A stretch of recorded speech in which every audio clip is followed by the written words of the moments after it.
Apologies for being tardy. The weather is challenging. The special called session of the Board of Trustees for the Spring Independent School District is officially called to order on Tuesday, February 18th, 2025, and the time is now 6:15 p.m. Board of Trustees present are Trustee Kelly P. Hodges, Carmen Correa, Natasha McDaniel, Justine Durant, Rhonda Newhouse, and Winfred Adams. I'd like to ask everyone to please turn off or silence any of your electronic devices. Thank you. Our next item is agenda participation. This item allows members of the public an opportunity to speak on agenda items before those items are considered by the board. Ms. Kinnerman, do we have anyone signed up for agenda participation? We do not this And evening. I got your name right? I think so. All right. All right. Thank you. So let's skip that. Our next item is our budget preparation discussion for the 2025-2026 budget. At this time, I'd like to turn it over to Dr. Lapita Hinojosa for a brief overview of the items for this evening. Thank you, Mr. Ant.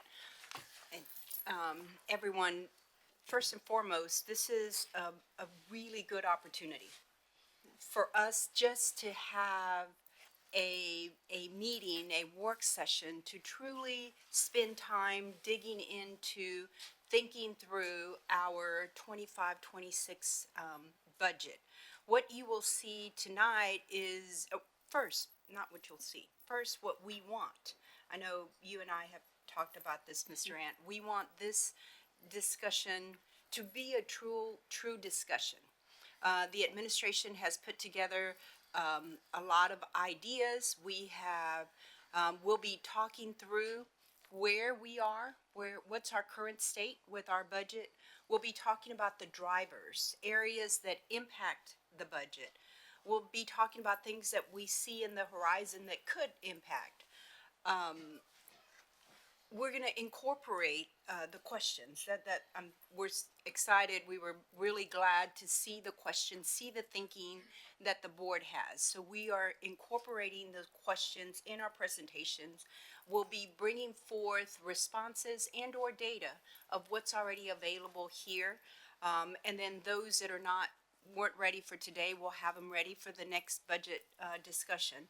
But we really want this to be very interactive, to where we can actually have a really good dialogue. When we finish the budget discussion, we're going to then slide into the optimization plan. And, we've been working on optimizing our finances for the past 2.5 years. And so this looks and pushes us forward to what we're calling phase 3 and phase 4. Again, just wanting a really good discussion. And then before we close out, we do want to spend some time getting your thoughts as the board, your thoughts and your vision, so that we can incorporate that into our budget. What are you thinking? What do you envision? What do you think we should do? And give us those thoughts so that when we come back to our next budget discussion at the end of March, we can bring that information forward. And the idea is through this dialogue that we can come up with a budget that will satisfy where we are at, the needs that we have, and understanding the landscape. You know that when we started this process 2.5 years ago, we had a $35 million deficit. We've been able to, in the past 2 years, with your support, your leadership, your guidance, we've, eliminated over $22 million. However, we still have a $13 million deficit. And so we want to be able to have this discussion, really understand your vision, your thoughts as we move through this process and come out on the other end with a budget that satisfies your vision, your thoughts, but ultimately the needs of the district. So we're going to start. You have 2 folders We're going to start with the orange folder, and Ms. Westbrooks will be the lead in this, again, dialogue, and then we'll move into the purple one, and Mr. Miranda and Dr. Parasol will lead that discussion. And through it, we're weaving in your questions, your thoughts that you submitted over the weekend. Okay, if I can chime in for just a moment, I'd just like to start off this evening saying that this is our budget, and this is as we work together collaboratively to focus in on what our goals and our priorities are. That this is a collaborative conversation. I want to thank Dr. Hinojosa for an opportunity for the board, as you requested, for the board to submit questions. And I want to thank my colleagues that did submit those questions. And I'm looking forward to this meeting continuing to be a partnership. You know, as we make sure that we're being fiscally responsible to taxpayer dollars, and most importantly, that we're focusing on student outcomes and what's best for our kids. And one thing I love about this leadership team and our board is that we put what's best for kids first. And I just want to lead with that, and that we continue to do so. So thank you. All right, and so I think we've got Ms. Westbrooks up first. Okay. Good evening, President Durant, Dr. Hinojosa, members of the board. As you know, as Dr. Hinojosa just mentioned, we came into the 24-25 budget year with a deficit of just under $13 million. So that's our starting point as we're beginning this process of the 2025-26 budget development. So this evening, where I'm clicking to. Are you clicking for me?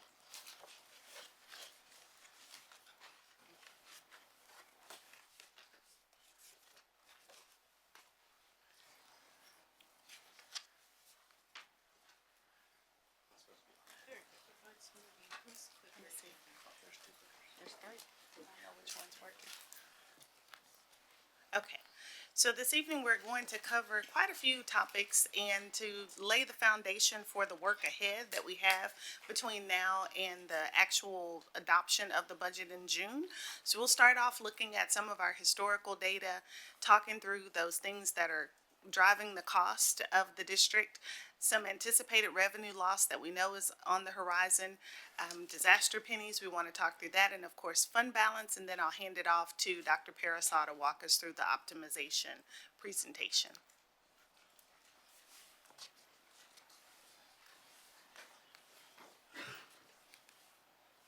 Thank you. Okay, so first look here is it's always extremely important to go back and kind of see where we've been and then make sure we understand where we actually are. So this goes back about 14 or so years of historical information, and we're looking at our fund balance, our revenues, and our expenditures, and then overlaid is the district's enrollment. And so if you start on the far left-hand corner of the screen and you see in 2010-11 where we were with our fund balance, our revenues and expenditures, revenues were still exceeding expenditures, and you can see the trend as it has changed over the last several years. And so I think I really need a pointer. Do we have a clicker that has the pointer? Okay, it's not showing up. Okay, so, oh, there, see, you got all the good stuff. What do you have? Yes, give me the mouse, thank you. All righty, there we go, and I can click with this too, I believe. Thank you, I feel more in control now. All righty, so you can see here, the green, like I said, that's the revenue. The blue is the expenditures. This blue here is the fund balance, and then this is our student enrollment, and you can see what's happened with our student enrollment over the last several years. What I always like to point out, because I do know that it's extremely important, is if you look at all the years prior to 2019-20 and going into 2021, when we know the pandemic happened right here, we were rocking along just fine. Our revenues were exceeding our expenditures on an annual basis. Our fund balance was going up, and then we stabilized, and we got to a point where we were making sure revenues and expenditures were balancing out pretty well, and we weren't adding to our fund balance because we had a nice stable fund balance at that time. So here we go into 2019-20, and we know that the pandemic happened towards the end of this fiscal year. So 2021 is the first year where we see the expenditures exceeding our revenue for the first time in all these years before. So to lay the foundation, to lay the groundwork, I've said it before, and I want to make sure that I say it again here this evening. The pandemic is the starting point of the woes that we began to have with our budget. And so the last two budget cycles, we've done lots and lots of work to right size our budget, and there's still more work that needs to be done to get us back on a strong financial footing. And so here, this is where we ended 23-24. We know that 23-24 was the last year of the ESSER federal dollars, and so we maximized every single dollar that we had available to use of those funds. And so that's why we had such a large increase to our fund balance in 23-24. We actually had a net increase of 26 million, but we had a considerable hit to our fund balance with our medical plan, which we've talked through, and but we still were able to add over $10 million to our fund balance in 23-24. So it's a good opportunity to take a look back before we start talking through where we are right now and where we're headed. And then, of course, you can see what's happened with our enrollment. Our enrollment peaked here in 2014-15 when we were approaching 37,000 students. We know when the pandemic happened, we had a sharp decline. We lost 2,000 students, and then we've seen those students slowly come back, but we're by no means back to the pre-pandemic enrollment. We're just under 34,000 students right now in the district, about 33,600 or so at this point in time. So some cost drivers that are impacting the cost and the expenditure increases that we're dealing with. We'll talk through school health and related services, which we refer to as SHARS. Special education is a hot topic across the state. It's been a part of the interim studies between the legislative sessions for the last two legislative sessions. We'll talk about pre-K and, of course, property insurance. So here are some headlines that there were news stories, there were newspaper stories when there was an audit that was done at the federal level with the SHARS program. And at that time, over $600 million was being cut from the program. And so we were just holding on, waiting to see how that particular audit and those changes in the way the SHARS funding was calculated was going to impact Spring ISD. So you fast forward to December of this past year, December 2024, when we received our letter from the Health and Human Services Department stating that as a result of that audit that occurred, we would have to pay $258,000 back of the funds that we received previously through the SHARS program. But the changes and the woes with SHARS continues. So the first thing I wanted to point out here is just a historical look back at how much we've received in SHARS funding over the last 5 or 6 years. And so you can see we've gotten as high as $7.6 million that we've received in SHARS revenue. And so as a reminder, this is for those Medicaid eligible services that we provide to our students that are reimbursable through this federal program that's overseen and handled by the Texas Health and Human Services Department. So it starts with the individual education plan ratio of our students that are receiving Medicaid services as compared to the total number of students that we have in our program. And so there's been changes to that calculation. So there's a numerator and a denominator. And so the numerator has been the number of students that were receiving Medicaid eligible services. Now the change is we have to have filed a claim for those students to be included in the numerator of this calculation to come up with the ratio that determines how much funding we receive. So that was one change. And the other change was with transportation. we were able to initially take a percentage of the transportation cost for total transportation, and now it's more targeted only to those buses that are transporting students that are receiving these Medicaid eligible services. So those two changes are having a significant impact on the amount of funding that schools are able to be reimbursed for under this program. So for 24-25, we should be receiving about a little over a little under $2.5 million in this current year. And by now, typically we would have received those funds and they would be in our bank. They tend to come in February. But we're currently under a review that we requested because when we received our first report back from SHARS, it actually showed that instead of us being owed $2.5 million from HHSC, that we instead owed HHSC $250,000, which is in addition to the $250 I showed you on the previous slide. So that's a swing of about $2.7 million. If you're with me with that. So I'm just looking for nods to make sure I'm making sense. So right now we have requested an informal review of our SHARS report so that they can first go back and recalculate our IEP ratio and then also look again at our transportation reimbursement.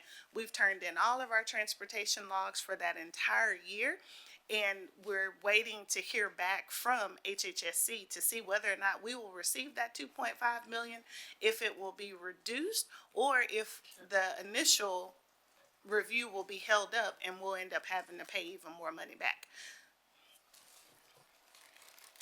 So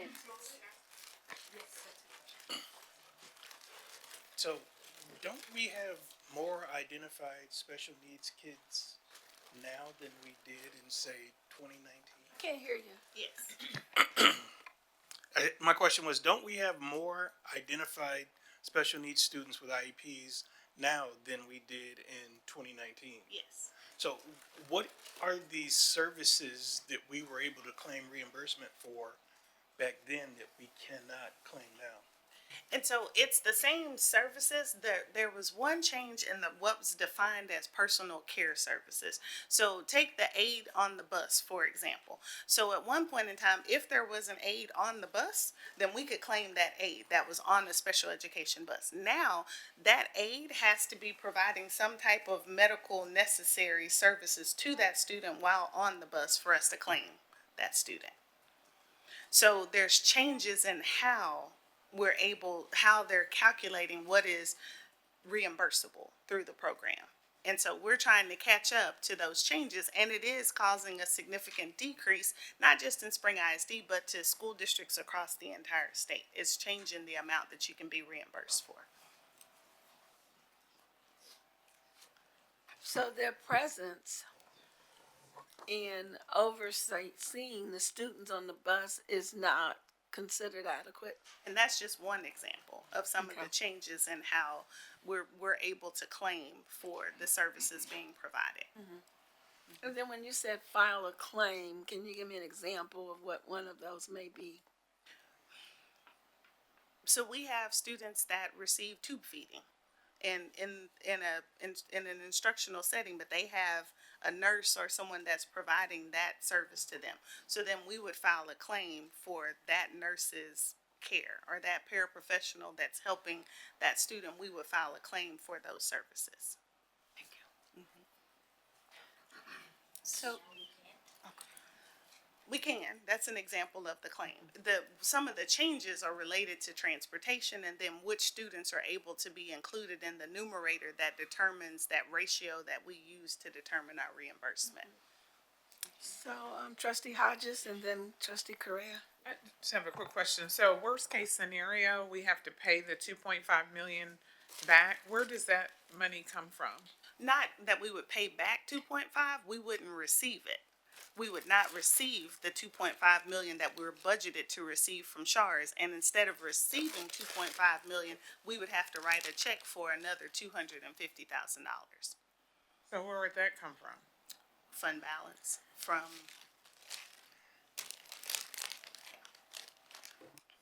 And the 2.5 million though, that it's already been spent, I'm assuming.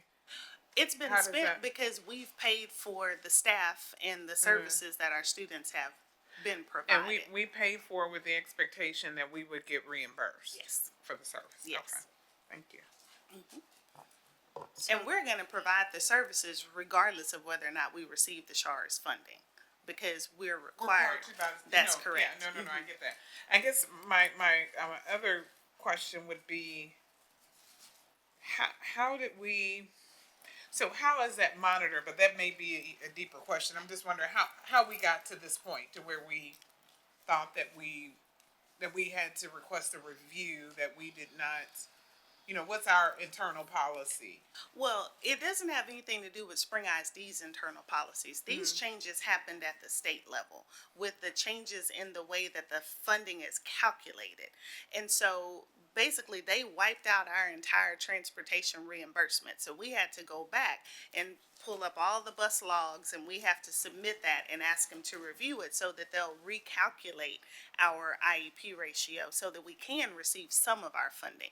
So, and I was looking for my special education team in the audience, because I don't want to get too far into the services and the claims and all of that. But this has nothing to do with Spring ISD and our policies. This is a change at the state level, which is why you saw the headlines that were impacting everyone across the state. And so maybe policy was the wrong word. I'm just trying to figure out, how do we get to that point where we didn't know Didn't know what. that we may not get the money?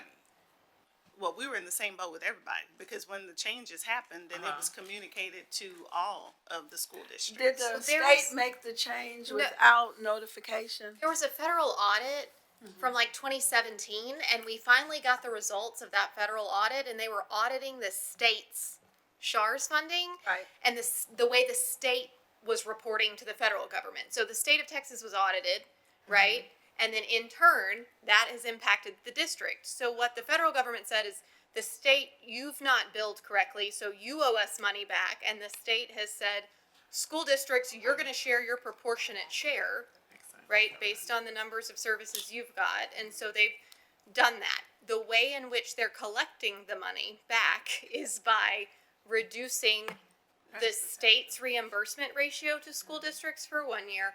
And then there's also been changes as a result of that audit to what types of services can be billed and how we can bill for it and how much time. And they're doing random moment time study minutes where they go in and they pluck little bitty tiny things and look and see exactly what our people wrote down as what they were doing for that minute of time, right? And if those things don't all match up to 100% beautiful equal, then it's going to impact the amount of funds that we receive back in our ratios and how we can claim things.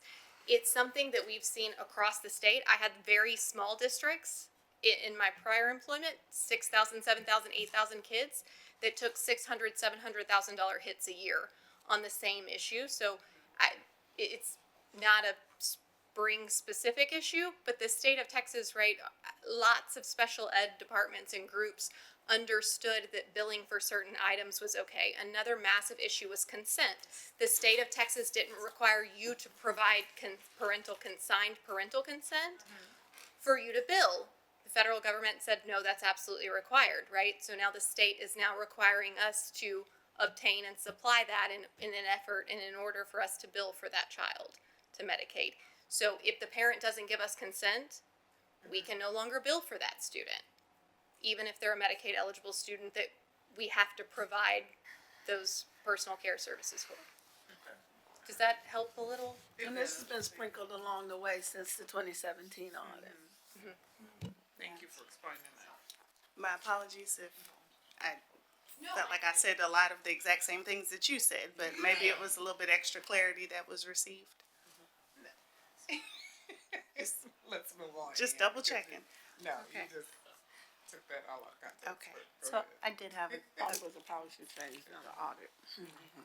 I think, and my question is kind of along the lines with what Trustee Hodges was saying. First of all, I'm appreciative that we even do this because I know it's complicated, and I think there are some trustees that I've talked to, they don't even attempt to try to do this because it's complex than the coding, and so I'm thankful that we're actually doing that. And so my question is kind of around, yes, because I understood that it was a clawback from the state. Texas decided not to expand Medicaid. There was a whole bunch of things that had happened, but we historically have not done the best job of IEPs and ARDs, and so this is kind of a general question for everyone. What are we doing to maximize that part of it so that we're making sure we're getting all of our dollars?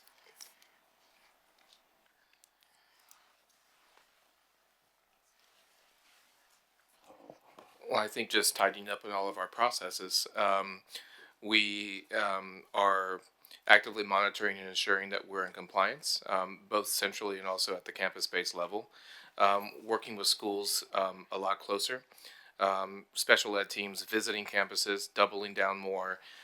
Also, something that we have also in most of our buildings are we have IEP specialists that are also helping, with the paperwork, helping with the compliance, helping with the monitoring component as well as the ARD process. That's also yielded a lot of positive value as well, and ensuring that we are tighter in our processes. Also, with our campus walkthroughs, we're also looking for the implementation of those IEP services physically in the classroom, and also making sure that we're looking at the logs a lot tighter as well. So, professional development has also doubled down as well. We've got a lot of requests from schools dating back to last school year that they would like, a lot more trainings on the IEP process, the FIE process, behavior plan process.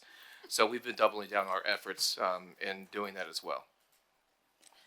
And Ms. Westbrook, in your area, do you feel like you have enough support to make sure we're dotting enough people, I guess, to go through this process? We do, and it is a collaborative effort. We work hand in hand with special education to do the SHARS cost reporting, and we also work with a third-party vendor, which all school districts work with a third-party vendor, and they have been very helpful in making sure that we comb through all of those bus logs. They've reviewed it. Our transportation team came in on a Saturday and a Sunday to make sure that they made any updates that were needed to the bus logs before we submitted those back.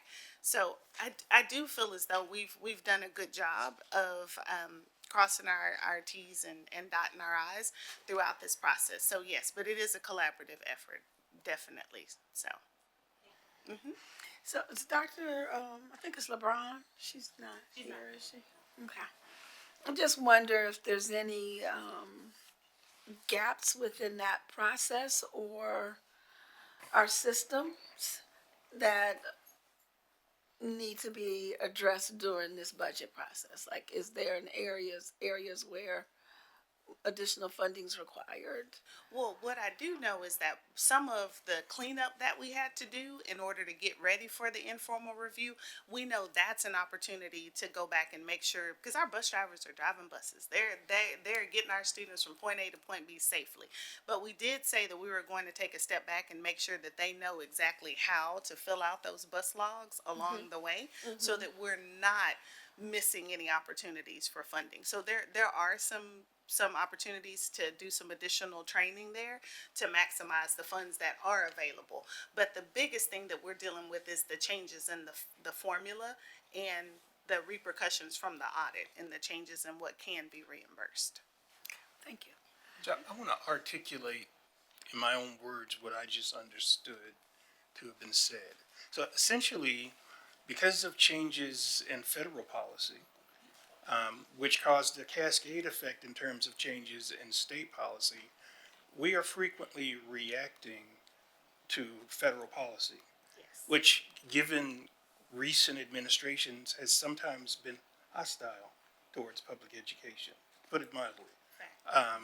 And we're about to undergo more hostility in the next 4 years. So we can anticipate, I think, these same sorts of hostile policy changes going forward. And so I think what I'm getting from my colleagues is there anything we can do to sort of anticipate these sorts of policy changes that'll cause us to react? Because we're playing catch up with them. They're changing a rule the rule change has a lag effect that cascades throughout the entire country with school districts and LEAs trying to figure out what these new changes mean. Sometimes getting it right, but sometimes getting it wrong and then paying a penalty for getting it wrong. And so, like, given your many years of experience with changing administrations, do you see any opportunities there? To get in front of the changes, So, yeah, I guess, yeah. I don't think so. If we know it's coming down the road, then we pivot. In these cases, we didn't see the change coming.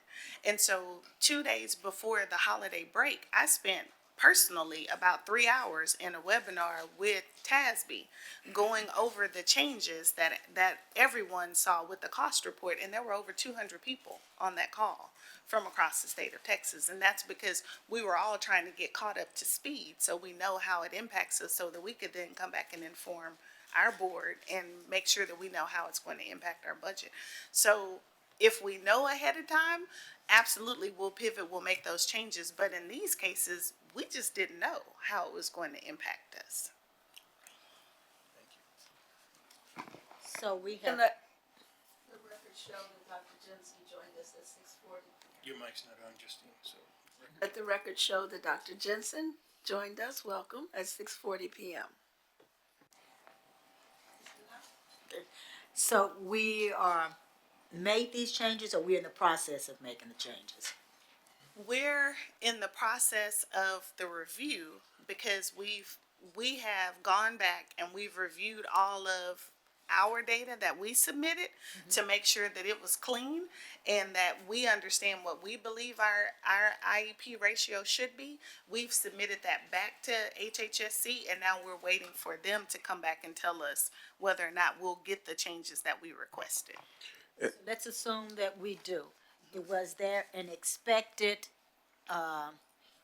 formula that you use to determine how much you may receive Yes, based on based on what the you were doing services and that services yes, that you ma'am. gave? Yes. So we know what we could expect. Yes, we're hoping we'll get the full 2.5 million, but I would imagine that it's going to be less than that. Yes. And Is there I a just want to time? say, I think it's important to remember that the $250,000 payment is not for 24-25. That $250,000 payment is a result of the 2017 federal audit that the state then was charged by the federal government, and then that spring share. And so the $250,000 payment is not because of things we submitted this year that we were determined ineligible. It's the back payment from 2017. And is there an approximate time frame for their review? Is there discretion? The last time that we did an informal review, I had to really talk to the HHSC team just to get our response and then to receive our funding. So we are definitely at their mercy once it's turned over to them for the review. It is not an easy process. Okay, thank you. Yeah, so in my experience, they were telling us back last May with the little bitty districts that it was gonna be a minimum of 18 months to get an answer on informal reviews.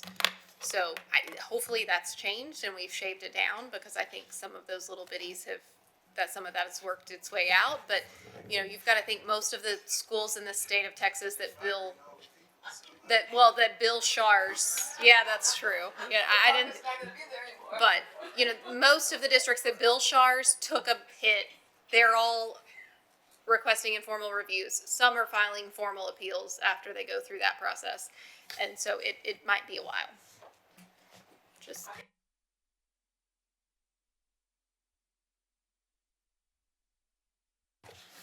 The appeal process is fairly limited on what you can actually appeal out of the informal review, but yeah, it can always be an option.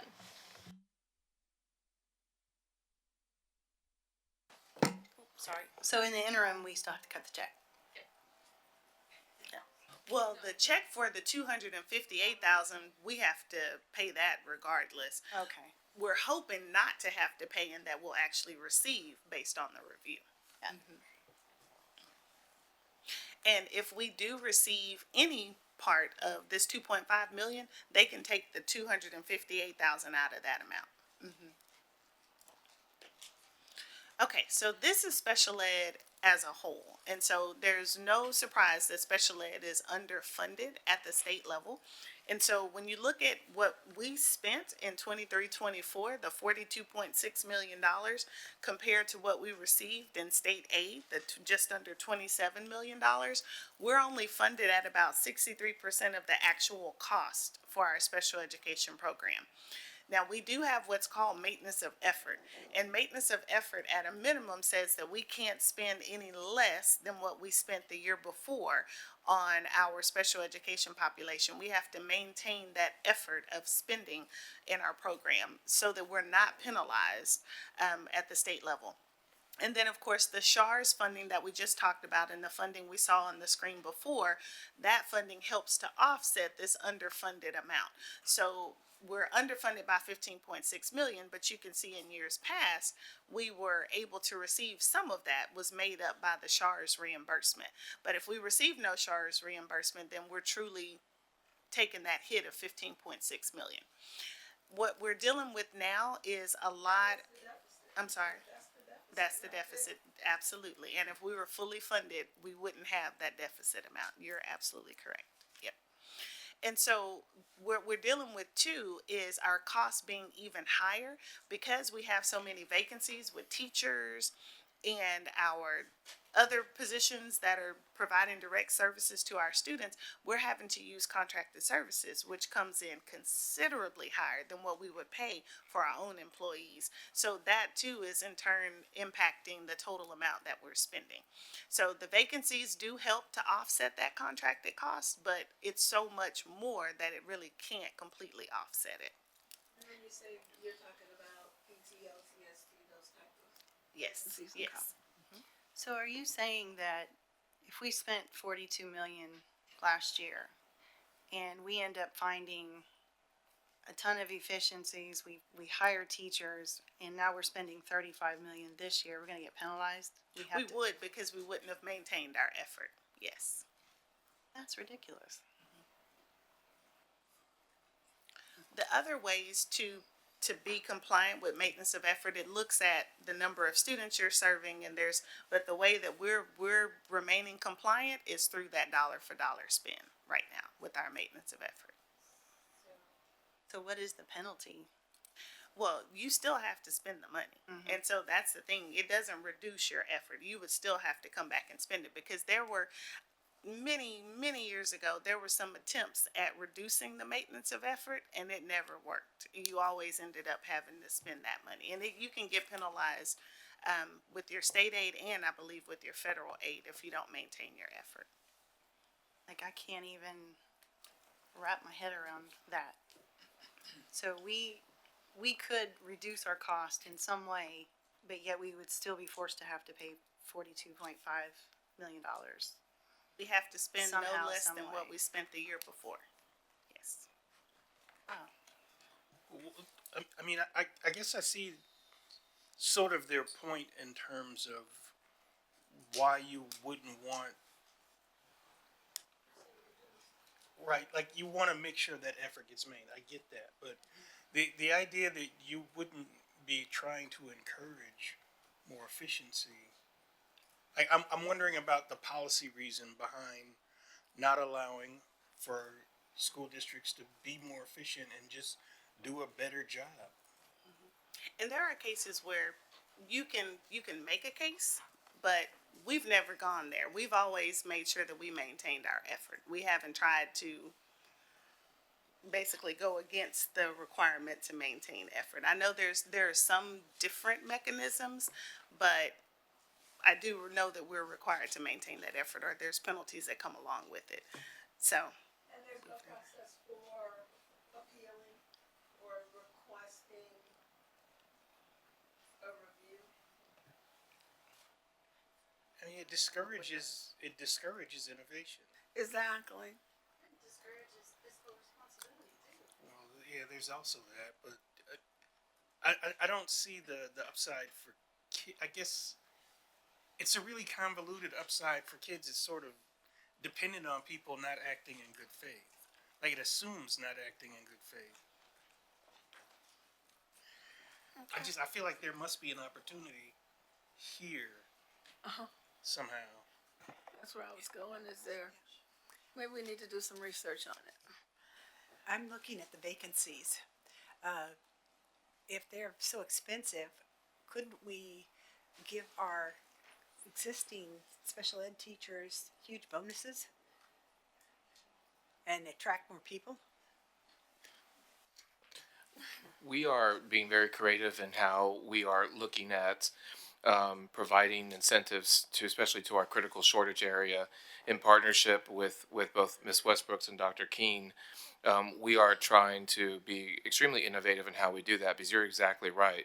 If we're able to fill those vacancies here, then we're able to significantly reduce, and to Ms. Westbrook's point, we're spending millions of dollars on contractual services for positions that we should be able to have filled in-house.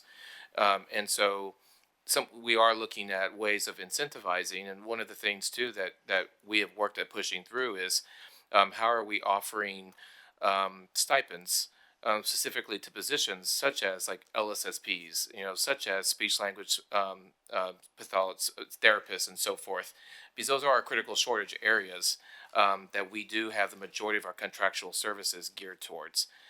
Some of the other areas too that we're exploring really is how can we also be creative with altering the work environment. What I mean by that as well is some of our competitors in bordering districts, Conroe, Klein, Aldine, is for some of their diagnosticians and some of their LSSPs, they're also allowed to have some of those days to be, what do you call it, off-site days. What's the other word for that? Work from home. There we go. Work from home. And that's something that's very, very, that is something that has pulled away some of our folks. And that's a creative way too, to, have, to keep your team. And it's not necessarily focusing on pay for some of those other districts, but that is something that lures them,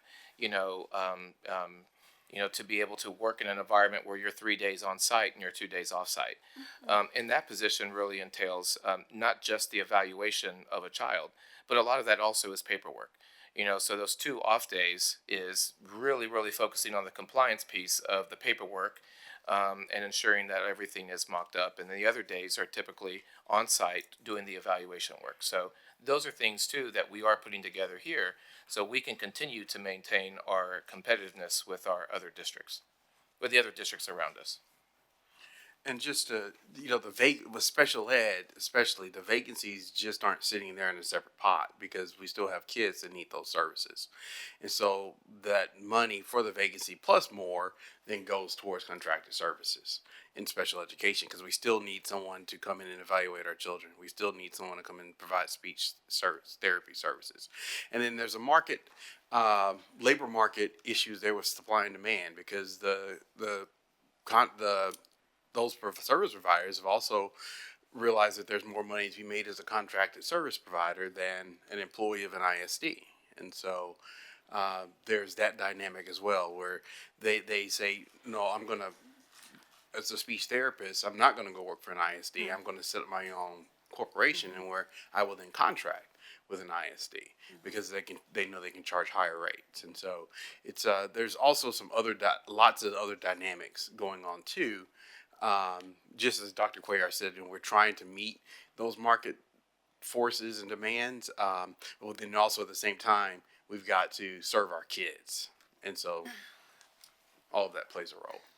I guess my point was, if we're going to have to spend this money anyway, let's try to spend it more on our people rather than others. But that's for some of the vacancies, but for a lot of them, it's the specialty that we're having trouble feeling, like occupational therapy and speech therapy. Yes. And I know we've contracted with some of the memorandum of understanding with some of our, higher education partners to try to fill that as well, fill that gap. But When we say a stipend might I mean, is there a way to bring in a stipend to balance out what they can get as a contractor as opposed to, and, you know, Yes, and we've looked at that and have made adjustments, and we'll continue to make Okay. adjustments to do it within where we can live within What we can the budget afford. can support. Right. Definitely. Are we using any sort of a co-op? I know some school districts have worked on like a sped co-op with other districts where they can kind of share the cost.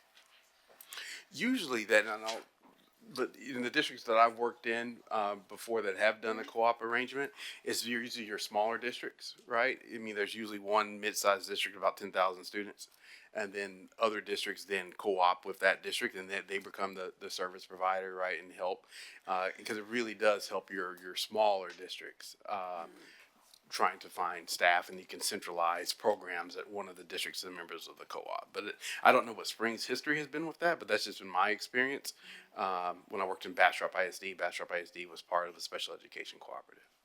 So, and you're right, the conversations that I've had with the other trustees that are participating, they are typically smaller districts. But is that something we need to try to consider bringing up even with our other neighboring districts to find a way to bring the cost down? Because I'm sure we're not the only ones having, this Agreed. issue. It's a region-wide issue and statewide issue.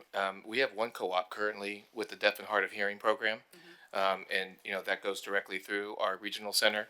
A lot of our regional districts, such as Aldine, Houston, I believe also Klein, take advantage of that particular co-op, just because that is a very, very, very scarce position to find. But I do agree with you, and that would be a great conversational topic to bring up with our regional center, since we already have already a program in place that's similar that we could potentially replicate in other areas.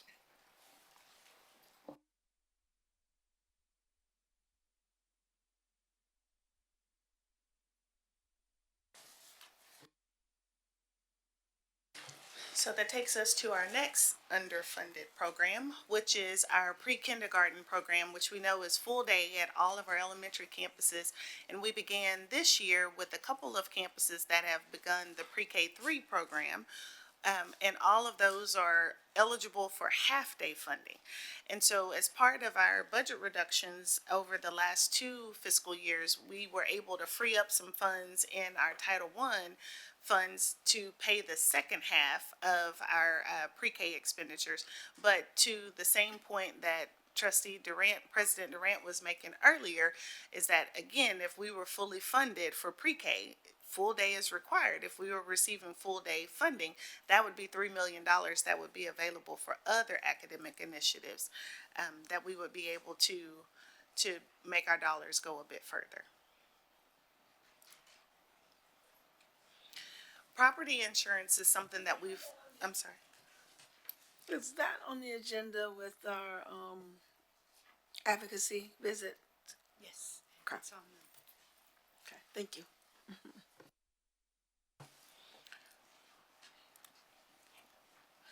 So property insurance is one of the areas where we have seen a significant increase over the last several years. We've had so many named storms over the last 4 years, and they've all contributed to the increase in our property insurance, even though we've not had claims or large catastrophic claims or anything of that nature, just living on the Gulf Coast and being subjected to those rate increases. And so in 2019-20, you can see we were just paying about $2.8 million for our property insurance.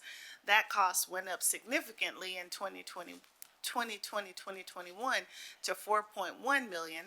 At that time, we actually did an RFP and we changed companies, and so we saw some decrease in our premium based on that change and the restructuring of our property insurance. But then just with the events that have happened, we've seen that cost still continue to rise. Now, we'll say that we're anticipating a pretty small decrease this year, which is something we haven't seen in a while. But overall, even with that anticipated decrease, we've still had close to a 75% increase in our property insurance premiums over the last 4 years. So one of the bills that's going to be targeting TASB in particular is HB 929. Prohibiting school districts from contracting with nonprofit that represents political subdivisions for training, insurance risk pooling, goods from a buy board, or investments or professional services. Who do we have our insurance through? We do. So we use McGriff for our property insurance, but we do use TASB for our vehicle, our auto and our liability insurance. So that would fall under one of the organizations that they're Under kind of that. targeting. So are we, I guess, considering what our alternatives would be if that was to occur? 'Cause There's other companies that are similar to on the private side that not a part of the consortiums like TASB that we could use. And I believe we just went to TASB around the same time that we changed back in 21. We just got with TASB. Before that, we were with Travelers, I believe. So there's definitely other options. 74% increase is a lot, but I think we're all feeling it. Yes, definitely. Even my own home. We want to put on the board's radar a loss of revenue that we see coming on the horizon. So our economically disadvantaged percentage of students is what is used to determine the amount of state compensatory education, or we call it state comp ed funding that we receive. Over the last several years, we've been well over into the high end of the 80% range. And this last year, we were at 88% of our students that were identified as economically disadvantaged. This year, we're at about, just at 80% of our students. And so we're looking at a loss of about $4 million in state comp ed funding because of this change in the number of our students that are identified as economically disadvantaged. Now, during the pandemic, there was this overarching direct certification protection that was allowed for some students that were able to be directly certified as economically disadvantaged. And now that has expired, and income verification is required in order for our students to continue to be labeled as, or coded as economically disadvantaged. So we know this is happening, we know it's coming, and so we wanted to make sure that you were aware of it. Did you have a question, Trustee McDaniel? Yes, because is this the process? We talked about how the families have to fill out the form. So, yeah, the free and reduced lunch form. I'm just wondering how, because remember previously how, I remember when we first came on the board, we were supposed to be a B, but we were a C because, we were not accurately reflecting our percentage. I'm just concerned about the accuracy of this number. Yeah, do we actually have fewer economically disadvantaged? Because that's a good thing if there are fewer kids that are in poverty. That's a good thing. I'm not upset about that. But if we still have the same number of kids, but just because of some bureaucratic techno thing, we can no longer identify them, that's a different question. The direct certification requires no action on the behalf of our parents. In order now, when this direct certification, some of that protection has gone away, it does require parents to actually fill out the form. Now, we are a community eligibility program, so our students are eating free breakfast and free lunch, and that removes a lot of the incentive for them to fill out the form.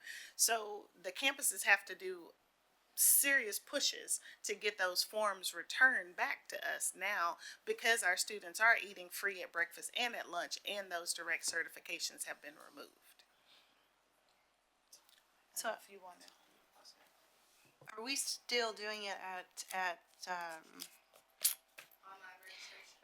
time of registration? Because I know, I can remember back Dr. Watson, I think it was Dr. Watson, had made that change to where we weren't, that's part of the reason why we weren't getting the numbers, because there was no push to get the applications completed. That was changed, our numbers went up. So would there be a way going forward And I don't know if it's something as simple as you can't click to the next page until you fill out whatever you need to fill out and just make it mandatory as part of the registration process. It's all online, and all of our returning students are required to do that as well. And we do follow up through our child nutrition and with our campuses. When we saw the numbers starting to drop, we followed up and doubled down on all of our campuses to make sure that all of those were being done. They were being done, and so it was kind of a surprise to us that that number was dropping the way it did. And so, to Trustee Adams' point, it does appear that that number is actually dropping. At the same time, the direct certification numbers was a big reason why that was dropping, which meant that families that were eligible, if you're not familiar with direct certification, that's families that were eligible for other governmental assistance programs. When they apply for those and are accepted into those, they're directly certified as economically disadvantaged. They don't have to do anything else. We receive all of those numbers and they're automatically registered as economically disadvantaged. Because those governmental programs were slowing down post-pandemic and those requirements were getting tighter, we saw those numbers drop dramatically. And then we had to then make sure that they filled out their income verification forms. And when they were, we were seeing numbers stay low. They weren't coming back up. And we were doubling down with all of our schools and making sure that every student was filling out a form. And unfortunately, those numbers haven't gone back up to immediate post-pandemic numbers. And we are seeing this across the state because we were actually given an extension of time to go after the income verifications because it was being seen statewide. That decrease was seen statewide. This sounds like another one of those federal policy changes where we're seeing a lag effect hit because of, I don't know, I mean, just with the way immigration policy is changing, we're going to see maybe fewer kids or fewer families willing to provide their information. And that's going to cause a reaction here. And a lot of our development that you see now is subsidized housing throughout our neighborhoods. It's just hard to believe that we would be seeing an 8% decrease. That's pretty big. And yes, to Ms. McDaniel. So this will not only impact us financially, but also with our accountability, because it's going to move us to a totally different category. And yes, as a district before, it impacted us, and we've had several schools that have been negatively impacted because of their percentage of economically disadvantaged. So it's going to hit us on both ends. So that's 2,700 students, roughly, if I did the math, 8% of 34,000 kids. And so, just to be clear, we have all of the applications, or as much as possible. We do. Mr. Okay. Miranda, I sounds see like him we were pretty shaking his head. comfortable in that. We pushed campuses as much as possible. I don't know if Craig has any other input, but yeah, campuses were doing that and making sure that every family was turning in their forms. So Our assistant superintendents are You nodding guys are- out there saying yes. yeah, We're able to see where the numbers are, and then we speak with our campuses. And so they would send us a weekly spreadsheet, then we would have a conversation with the principal. We would look at the percentage of completion, and then, you know, we would look at kind of like where they work, go back to our numbers. Yeah, can you come up to the mic?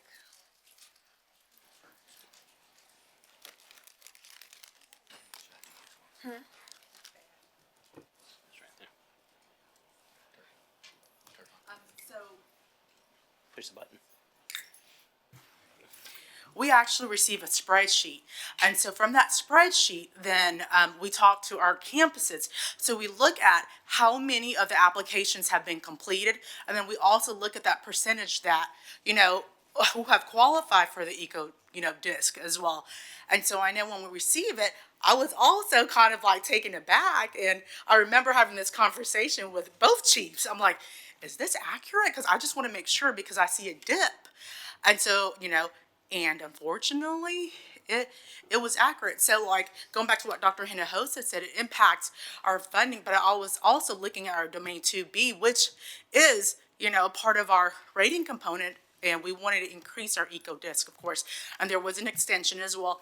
And like all of us, we received the spreadsheets and we just continue to push, but we were also concerned at where we were previous years, and we just wanted to verify if that was, accurate as well. So, but it seems to be accurate because we looked at the completion. So, I guess let me ask one more time, just to be clear, when you say the numbers are going down, they're accurate, but do we have 100% of our applications? As much as was turned in.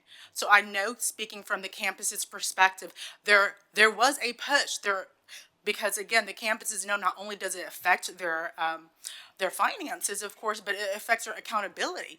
And so they know the higher their EcoDisc is, then, they're compared to, campuses within that same EcoDisc. So the campuses were pushing, and they did receive a weekly spreadsheet, as we did as well. And so from there, we take it and we have the conversations with, with the principals as well.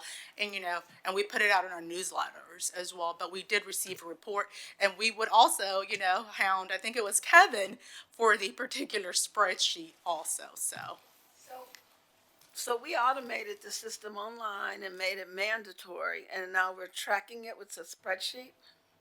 Why is it not being tracked, automated? Yes, it's tracked electronically, and Kevin Truong in Child Nutrition sends out a list of all those students, returning students, even though it is required. They can still come back to school without having done it. And so Kevin Truong in Child Nutrition, because it comes into Primero, because it's part of the online registration that also feeds the free and reduced lunch the old free and reduced lunch applications.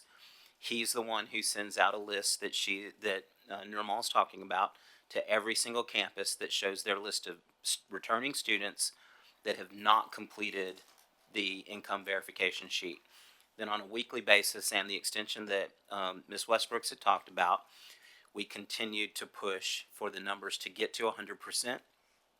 And I hear what you're asking for, Ms. Correa, whether every campus got to 100% before the deadline. I believe that the majority of campuses did get to 100%. I can't confirm that all 40 plus campuses got to 100%, but we probably have those numbers somewhere. If we need to pull those, we can. And to the point about the spreadsheet, it's a download from the software system. So he's using that download. It's not a manual. It's not a hand tally. No. Thank you. Yes. Yeah, no, it's definitely not a hand tally. Trustee Adams? So I know Dr. Litton didn't intend that this way, but I want to be intentional about, we're not rooting for families to be economically disadvantaged so that we get the benefit of an accountability rating, right? Like, we want families to move out of being economically disadvantaged, and we want our economically disadvantaged families to still perform well. We still want them having excellent outcomes as well. So I just, like, that conversation was happening and it was making me uncomfortable. So I just wanted to articulate that.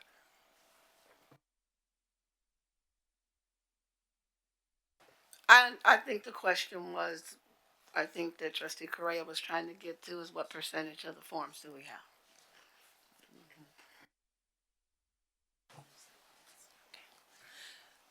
So just to belabor this point just a little bit further, so this is an early estimate of the loss of revenue. Our students are geocoded and they're weighted based on their geocode. So once we get that final data back, once our PEIMS submission is finalized, then we'll know exactly what that impact is, depending on the geocoding. Okay, so in your folders, you have an update to the academic ROI that was presented at the January board meeting.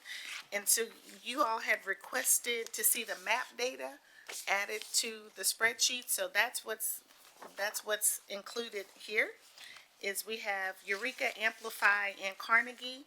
And it's really big and it's all on one page, so you can see targets versus the actual outcome versus whether or not we met the target. And you can see the red over to the right. So this is the same information, but now it's including the end of year data for MAP for 23 and 24, and the MOY, middle of the year data for 24-25. So 24-25 is color coded orange so that you know that that's MOY data, and the other 2 years is EOY data.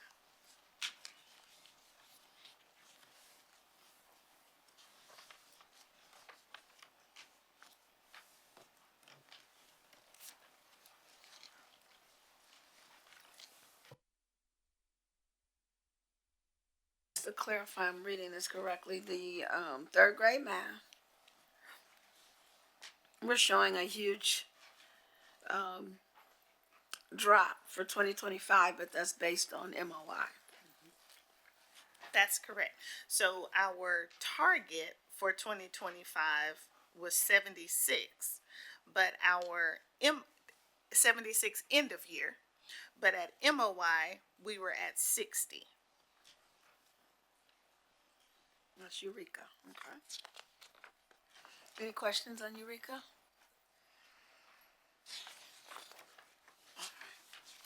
Trustee Correa? Not really a question. Well, yeah, I guess it's a question. This ROI is our first attempt at looking at things, right? Yeah.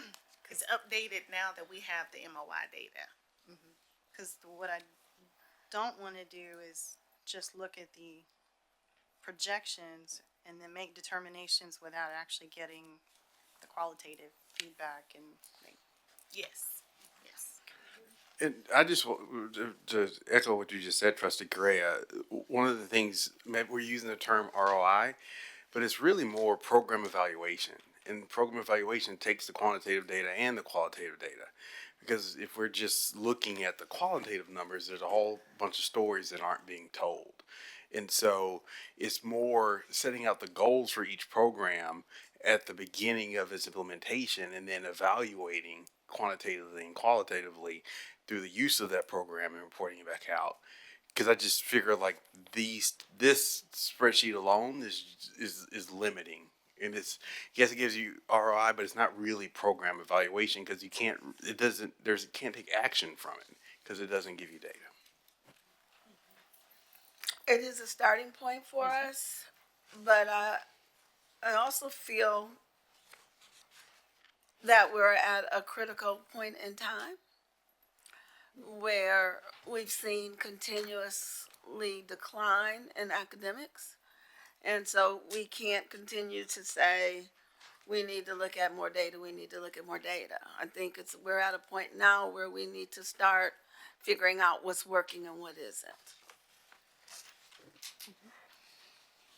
And so I believe this system that we are using, when it turns red, it actually asks us to do just that, to stop and reflect and review all the pieces that come together, because at this point, as TK and Ms. Correa were talking, right now we just have the quantitative data. We've got to look at all the different pieces that play into these results. And so by it turning red, it's asking us, in this case with Eureka that we're looking at, stop and reflect and analyze what it's doing and why are we getting these data sets. And so that's the part that the academics team, the schools team is now looking at. What are the different pieces that we need to analyze?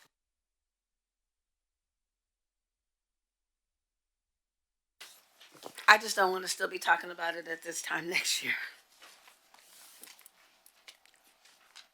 I agree. I just wanted to put that out there as far as not just using this tool by itself, but yes, I agree. And to be honest, I mean, as far off as we are on some of these scores, I would have thought we would have been looking at some of this stuff. I mean, we have some information, right? At least I hope we do. And so we are looking, and remember, this implementation of these programs is very recent. It is not something that we've been using for a long period of time. We are in the third year of implementation. So we've got to look at, our theory of action. First and foremost, we've got the curriculum. We've got to look at the teachers, because our theory of action asks for an aligned curriculum with ongoing progress measures, meaning are we assessing as we go along,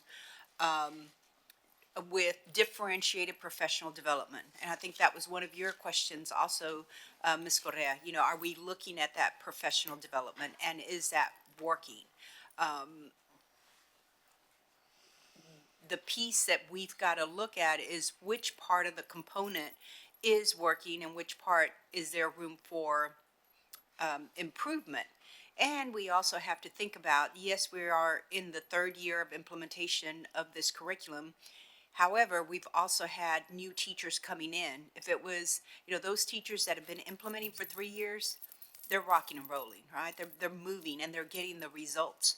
We have to realize that we have a new set of teachers that have come in that are also now first year of implementation. So we've got to look at all the different variables and to be able to see what's the missing link. Why aren't we getting where we need to be?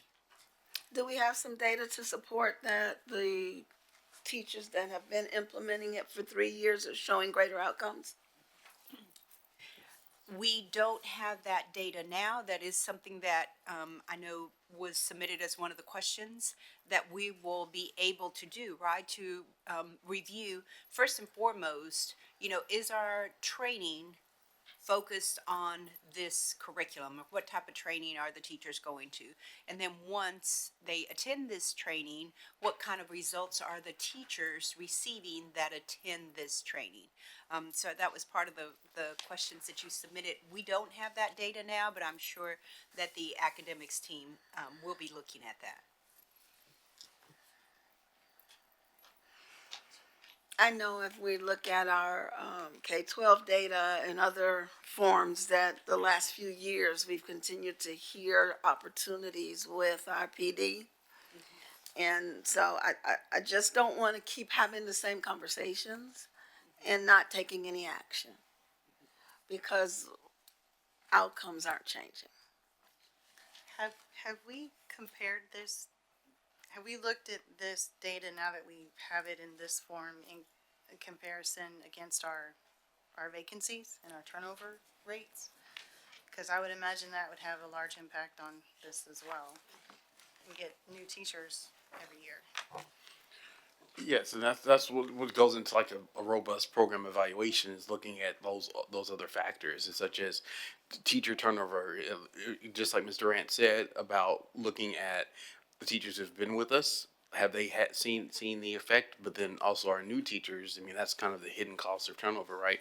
Is because you have to get them trained to where the other teacher was, and so the level that the other teacher was at, and so robustly evaluating the program, which would be the next step, because just not stopping here. So we're actually going to discuss that in our optimization plan component.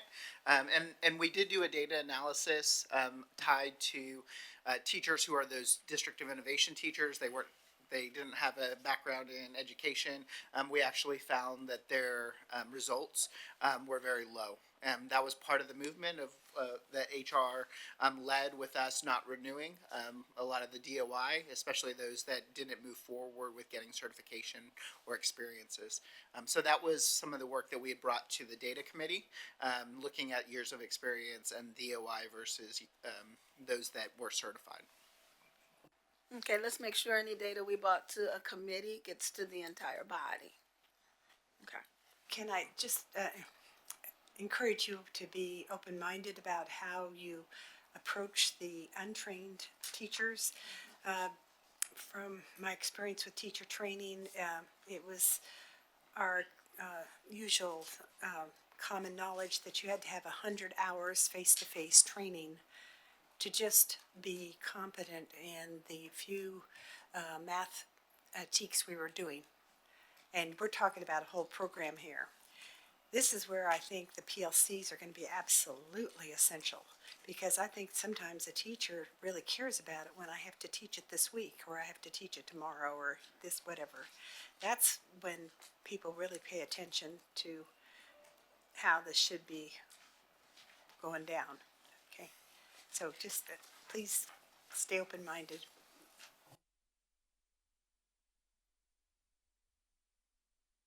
So we've got in front of us Amplify and Carnegie with the updated data that we requested. Are there any questions for Ms. Westbrooks on those? Okay. I'm gonna wait, cause I know, Dr. Parasol mentioned there will be more in the optimization plan. Okay. You can continue, Ms. Westbrook.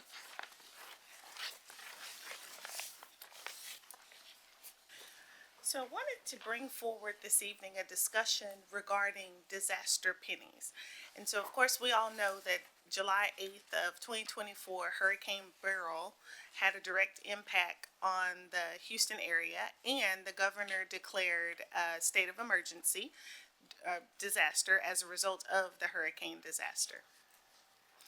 There is a portion of the tax code that allows, when there's an increase in expenditures that the district incurs, and as it's necessary to respond to a disaster, and the language has been updated to make sure that it excludes disasters such as a pandemic, but it still, of course, includes disasters including tornadoes, hurricanes, floods, and other calamity. And of course, we know that we've had pretty much all of those in the Houston area over the last couple of years. But specifically, we're talking in relation to Hurricane Beryl, which happened last summer. And so if the district were to pursue the utilization of that tax code, we would have the ability through a board resolution to levy an additional amount of pennies that would generate both local and state revenue one time and one time only as it relates to the disaster pennies, in this case specifically related to Hurricane Beryl. We do have history using disaster pennies. We did this after Hurricane Harvey. So as we were developing our 2018-2019 budget, we actually did levy an additional 3 pennies and utilize those funds. I think it generated close to $6 million in additional revenue at that time. And we were able to address cost increases that were related to Hurricane Harvey. In this case with Hurricane Beryl, we did, of course, sustain some damages throughout the district in various areas. And we also talked about earlier the cost of our insurance premium increases that we've seen as a result of those multiple disasters that have hit the Houston area, the Gulf Coast region over the last 4 years. So it is allowed in the tax code, and as I mentioned, it is something that the district has done in the past. And as we're developing our budget process for 25-26, wanted to make sure that we brought this discussion forward to the board so that we could consider this utilization of this tax code and those disaster pennies. And there's no requirement as to how few or how many of the pennies we would be able to utilize, but just as a point of note, the 5 pennies would generate about $20 million in additional state and local revenue. And of course, always want to state it's one time only revenue that would be generated. Ms. Westbrooks, I think our tax bills, or the bills for insurance, are a disaster. I think that's a really good proposal you're making.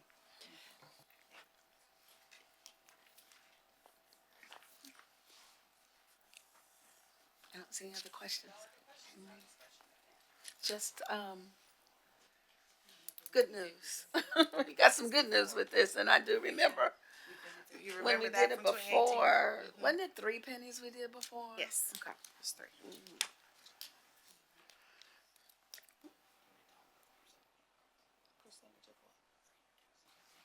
Sure. You want me to go back? I know, this is really good news. I don't want to just breeze past this. Oh, okay. So thank you for bringing this forward. Absolutely. This can really help with our current one-time only deficit. So what would that, what would this look like? Cause then it says we don't have to have an election for it, so we could just raise it, but would we need to, A board resolution. board resolution, would we need community buy-in as well? No, ma'am. No? It's not required. It's written into the law here where, election is not required. And so it would be the one-time levy of the additional pennies with. Okay, all those in favor? We'll bring it later. I believe Mr. Miranda wanted to go back and bring some additional information to this one topic. I knew we had the information. I wanted to address Trustee Correa's question about whether 100% of the income verification sheets were turned in by campuses. And the percentage was 95%. Okay, thank you. So, with about a week to go, it was at 94%. And then that last week, in the last push, we received an additional 600 applicants. So we missed 100% by 1,700 applicants. Unfortunately, out of 34,000 students, 1,700 did not submit their application. Unfortunately, when you talk about incentives, a lot of times people talk in terms of carrot and stick. We do not have a negative, we don't have a stick, and we don't apply anything like that. And so there are parents who, despite our best efforts, will absolutely refuse to turn in an income verification sheet.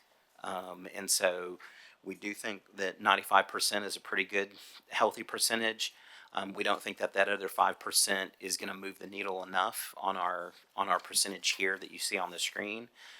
It was yeoman effort to be able to get to the 95%. Also, we know every single student by name and family that did not turn in an application, and we'll continue to work with our campuses to pursue those and to encourage them, to highly encourage them to turn those in. We do try to explain to them kind of the ramifications to the school district of them not turning in and the resources that are available or not available if they don't do that. So we continue to work on that with our campuses. Does the district have a recommendation for a carrot or a stick? The campuses do carrots. They do celebrations. They do things. I'm sure the assistant soups could tell us. I've heard of things like ice cream socials, and if they get percentages and numbers, they even do competitions in different classrooms. If your classroom got all of yours in, they make it exciting for the campuses to be able to do that. What they don't want to do is single out students negatively for their parents not complying. So it's a real delicate situation. You can't really do it that way to make a student feel bad about their parents not wanting to comply. So it's a really difficult balancing act that they have to walk. But we do our best to be able to get all of them in. So 95% was the answer. Specific. You wanted a specific percentage, and we were able to get that. No, thank you. You're welcome. And I just want to clarify, my question was just more about compliance. Yes. I'm sorry if I made anybody Oh, no. uncomfortable, because that really wasn't my intention. No, not uncomfortable. Yeah, it's just- We definitely have the percentages, and we definitely strive for 100% compliance. That's our goal too. Is we want these numbers to be accurate. I do echo what Trustee Adams said. If our families are coming out of economically disadvantaged, that's also a good thing. Our goal is for accuracy on these numbers. Thanks.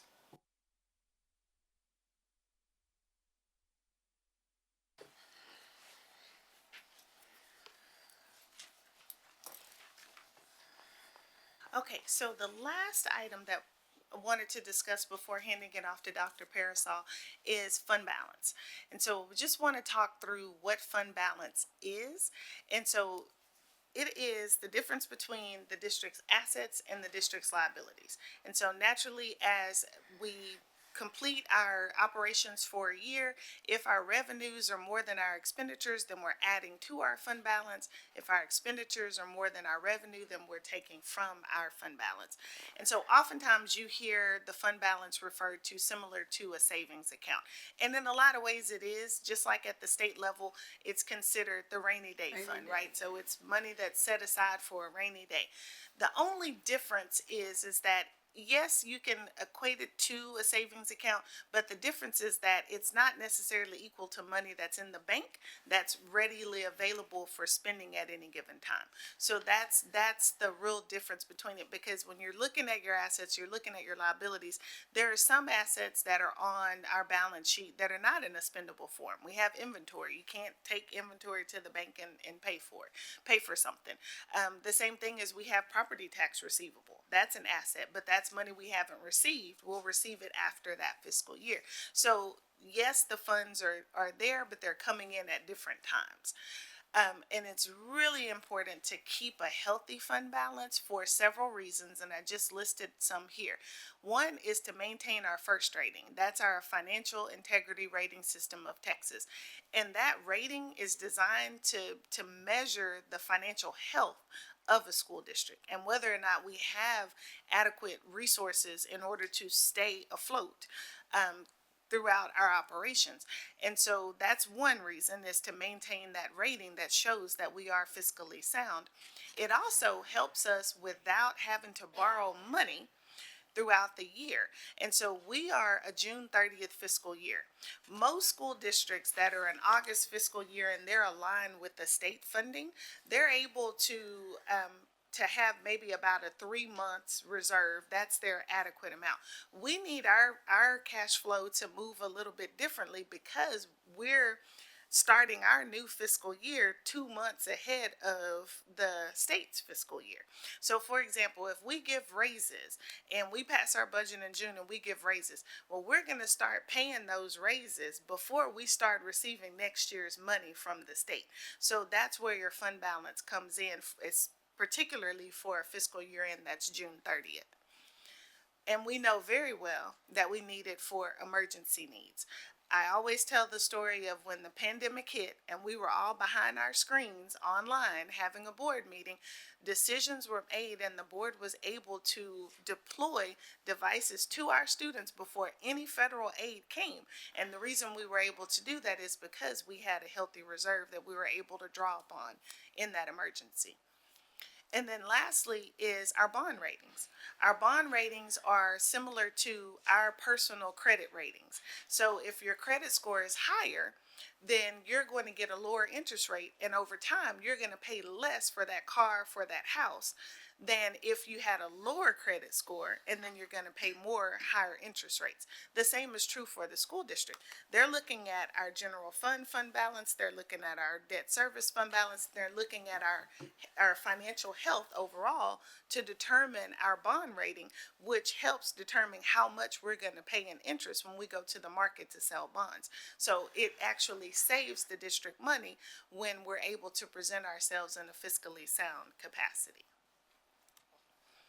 So I want to go back and I want to specifically answer, Trustee Hodges had a question about what was the lowest point that we've had with our fund balance over the last 15 years and what were some of the ramifications or the effects of the use of the fund balance. So the lowest fund balance that we had, you can see here in 2010, 2011, when our fund balance represented about 9.5% of our expenditures. And those of us that were in the district at that time still remember and feel what it felt like when our fund balance was that low. And so that was the lowest point to answer that question. And some of the impacts that you previously mentioned, we dropped from, I think, AAA to AA in our ratings. And we had to borrow to meet payroll. You're on it. You were doing my next slide for me. Perfect timing. Okay. And that is exactly what happened. Our first rating dropped. The only time in the history of the first rating that Spring ISD has had a rating other than superior achievement was the year that our fund balance was that low. And so we did have to issue tax anticipation notes, and I know both Dr. Jensen and President Durant were on the board at that time when we had to issue those tax anticipation notes to cover our cash flow because we didn't have that fund balance to keep us afloat. And President Durant was spot on, our credit rating dropped. And that cost us money in the long run as we were going to the market because we had a lower credit rating. Now, since then, we have brought it back up naturally. So with fund balance, it is absolutely okay and it's intended to strategically use your fund balance, but it's not a long-term solution to plug our budget deficit with our fund balance simply because those are those are recurring expenditures that will eventually wipe out your fund balance if we don't right size our budget in order to maintain that fiscal accountability. What's our percentage today? We're just under 30%. It's 29%, I believe. What's the minimum we have to have for, is there like a minimum number of months of reserves for our credit? I would ask For first rating? what's optimal. Best practice is 3 months. 3 months. 3 months. And so you make a very good point because there is no written requirement. And so with that said, there is the best practice, but there's no written hard and fast rule that says you need to have X amount. But if you are drawing off of your fund balance, then it does start to show up as a red flag in all of our accountability ratings from a financial standpoint. You use the word strategic to describe how we should approach utilizing fund balance. Yes. And I have suspected for some time that the way school districts have been funded or not funded for the last couple of legislative cycles has been strategic. And so I think that the way we have used our fund balance has been equally strategic. And so I want to pat ourselves on the back for being able to do that when the state was, the governor was essentially threatening school districts. That's what I was gonna say. Don't we have some bills on the floor? There's some bills that are gonna fund, so his strategy has worked. He believes he's gonna get essentially what he wants, and so we likely will see increased funding, just in time for us to not have to dip into our fund balance or to be able to. I recall, and maybe you can help me with it, they were exploring penalizing districts that had, too healthy of a fund balance at one time. Do you remember that? Fund balance has been a topic for a long time because they've been saying, well, you can't really say you don't have money if you have fund balance. Exactly. Yes, and so several legislative sessions in a row were targeting fund balances. Right. And it was to force us to spend down our fund balance before we would get additional revenue. So we'd be nice and ripe when they decided that they weren't gonna increase our basic allotment funding. That's my belief. I'm not gonna claim that for the board, but I think that's strategic. But I disagree. How much are we over, reserve wise? I think we're right in the sweet spot. I don't think we're over at this point. I think we're Right at about where 3 we months? need to be. That's okay. So the 29% represents X dollars. Our fund balance right now is 102 Million. million. Okay. I did have one more question. So that means our monthly expenses. Huh? Dr. Parasol said compared to the state's, what, 24 billion? $1 billion. What, can you help me reconcile the chart? If you can go back to the chart. Either This one. one? Yeah. Okay. So our revenues are exceeding our expenditures. But help me figure out in my head, how does that work together with the deficit? So the deficit is the budget. So that's what we're budgeted revenues versus budgeted expenditures. We had expenditures exceeded revenues by $13 million. But at the end of the year, with our actual revenues and expenditures, our actual revenue was more than our expenditures.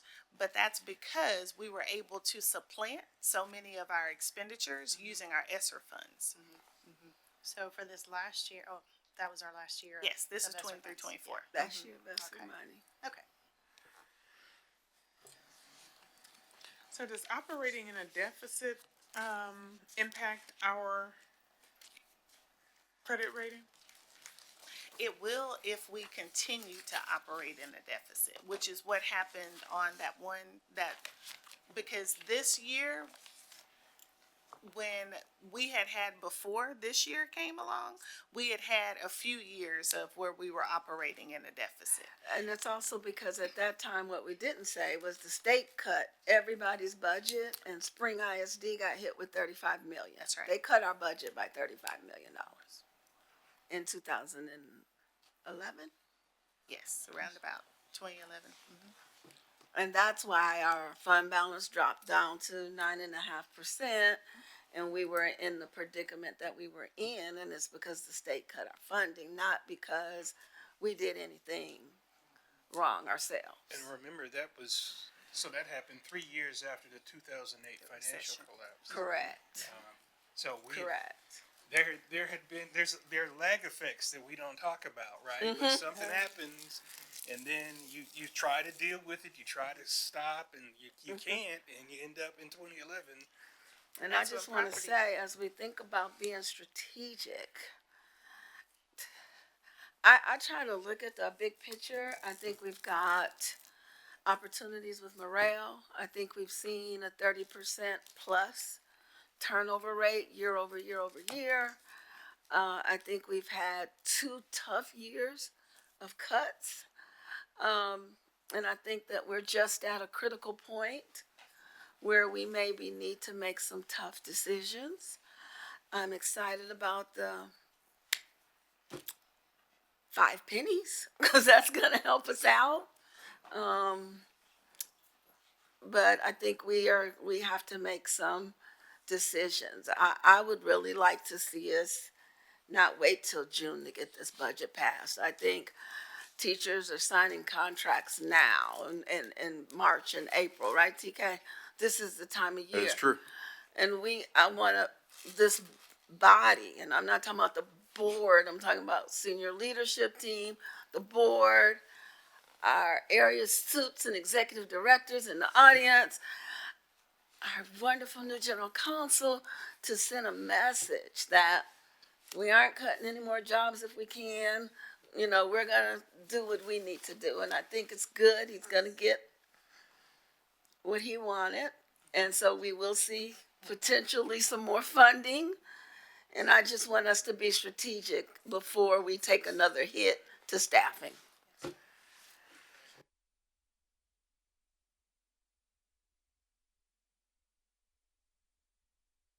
I remember that budget cut in 2010. It was because the comptroller thought the state of Texas was going to have a huge shortfall, which it didn't have. But they didn't give us the money back. Those that were here for that 2010, 9, 10, and 11 budget, it was painful. Y'all think this one's painful? That was pretty bad, too. Yeah. And you were in HISD when they got hit. Yeah. Off 600? Yeah, we laid off 600 people. So for this next section, I will defer to President Durant and Dr. Hinojosa as to how we want to walk through the questions that we have responses. They're in the orange folder, the questions with responses. And before, we're talking about the long 2-page list? Yes. Yeah, I just want to clarify, I provided that list as a way to get the conversation going, not necessarily for all of them to be answered, but I appreciate it anyway. I think for this section that Ms. Westbrooks has, it's in your orange folder. Under the ROI data. There you go. And maybe we can pick some out to talk through, like you said, because I think they're good conversation items, and, they're things that are in our thoughts and in our brains, and so maybe we can pick some of them to talk through. So,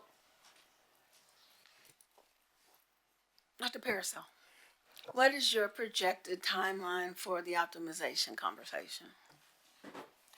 Hour, 45 minutes?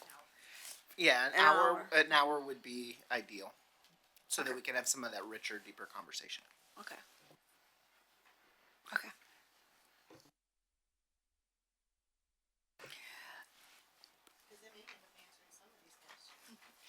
I wanted to give everybody a break. And then I'd like to come back at 8 o'clock and start, without any objections from the body. You guys can say, I don't want to do that. But I'm thinking, let's take a break. Let's come back at 8 o'clock. Let's do the optimization because that may answer some of these questions. And then we wrap up with any questions. I'm hoping to get out of here as close to 9 o'clock as we can. We have closed session. We have the land deals. We'll adjourn the meeting before closed session. There's some land deals. Okay. No objections from anybody? Okay, let's take a break till 8 o'clock.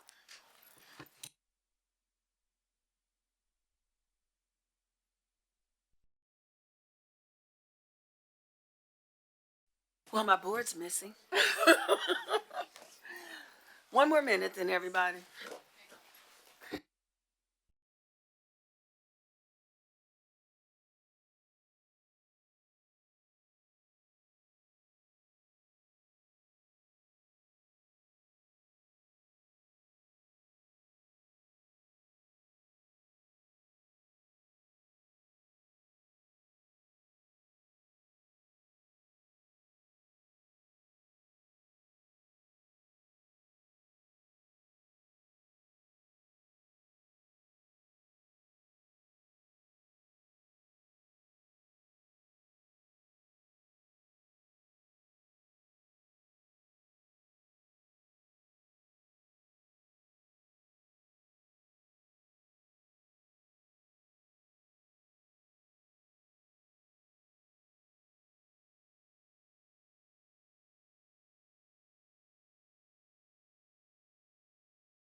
We'll now reconvene tonight's meeting, and I will turn it back over to Dr. Hinojosa, who just bit her brownie. Want me to go to These math? are the pretzels with peanut butter in there. Oh, okay. I finished my brownie already. Okay. So thank you, Mr. Ant. And so what we'll do is the questions, we'll save them till the very end, and we can review them. At this time, thank you for the rich discussion. I think, Ms. Westbrooks, thank you for, just the pausing and really, thinking out loud and asking those questions that it helps clarify everyone's thinking. So the second part is going to be led by Dr. Parasol with our optimization plan, which really started, as Mr. Ant said, 2 years ago when, Mr. Adams, I think I became superintendent. But it was even before then, you kept saying at every meeting, think about that cliff, right? Think about that cliff. And so we were working towards it, and unfortunately, it came faster. But this optimization plan has been in the works, and one of the things that, in working with Mr. Ant, she says, I know you all have a plan. Let's look at the plan and let's walk through the plan. And so Dr. Parasol will walk us through the plan. And again, many of the questions will probably be answered in the plan, in this discussion. But, Dr. Parasol, you'll stop and we'll stop and ask and kind of talk through it. Ms. Miranda will also jump in halfway through and help with a portion of one of the phases. So, Dr. Parasol? Thank you, Dr. Hinojosa. So I'm going to be referencing items in the purple folder. Now, you'll notice the first item in there is the presentation as well.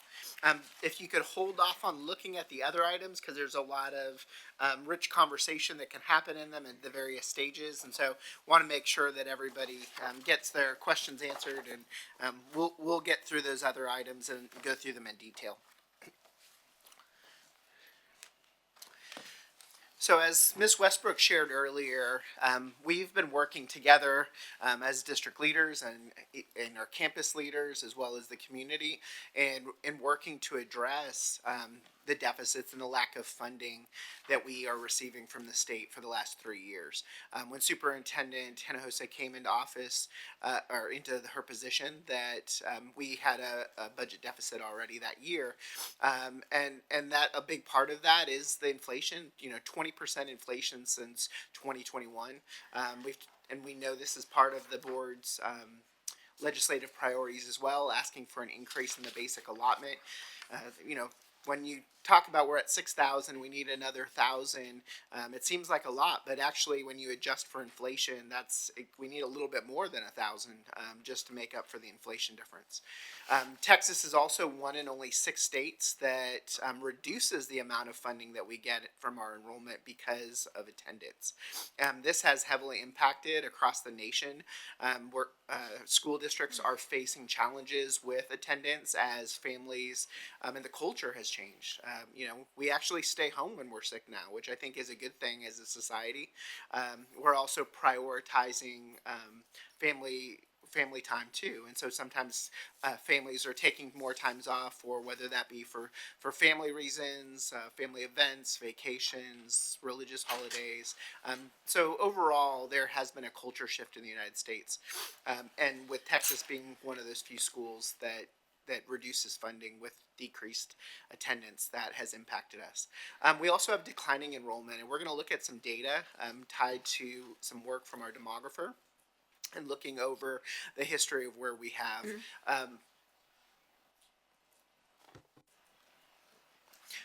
And the concern here is that while, as Mr. Adams shared, that it is looking like we might see some additional funding, even scarier is the movement with the increase in charter schools that continue to move into our area, and also the school voucher movement that is looking even more and more every day like that's the direction that we'll be going. And so we know that will hit enrollment. And so while we're going to talk about and look at capacity and enrollment in our schools, we also need to keep in mind that the data that we look at is based without a school voucher program. And as that happens and as more charters come in, that will also impact us. In addition to that, we have a 30% teacher turnover rate. We were just on a call this last week with TNTP, I think it was on Monday, and it was specifically a problem of practice. A group of cohorts, districts in the Houston area are part of this work to help address the teacher turnover rates that are happening, not just in Houston, but across the state and the nation. And the national research shows that for a medium-sized district, it costs us $16,450 to replace a teacher. So you think about the impact of those dollars at 30%, and you can do the math. It adds up very, very quickly. And then also we see that same impact on student achievement with those number of years of experience directly impacting our student achievement. Can I comment on your third bullet? That that we are one of only 6 states to reduce school funding based on attendance. When we were with the table talks with the board, there's another ramification of this funding method that Texas uses. And that was teachers were complaining about having to stop whatever they were doing in instruction at 10 o'clock in the morning and taking roll. That it's just ridiculous. So anyway, just wanted to add that. Can I ask a question on just the second bullet? The basic allotment. Ms. Westbrooks, can you correct me if I'm wrong with this, but prior to 2019, wasn't it 2005 or 7? Since the last change in the basic allotment? Oh, I think think it may have been 2007. Let me look it up. I think it was 5 or 51.40 7, which for a means while. we've had one increase to the basic allotment in 20 years. That sounds about right because it was 51.40 and then it went up to 61.60. I can't remember a number in between that. So sounds about right.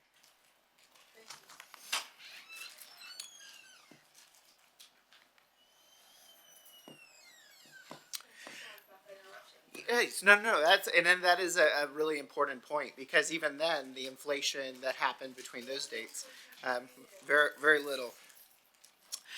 So we're going to be talking about optimization tonight, and that's something that is not a new conversation. It's something that we have continued to talk about how do we ensure we're being efficient.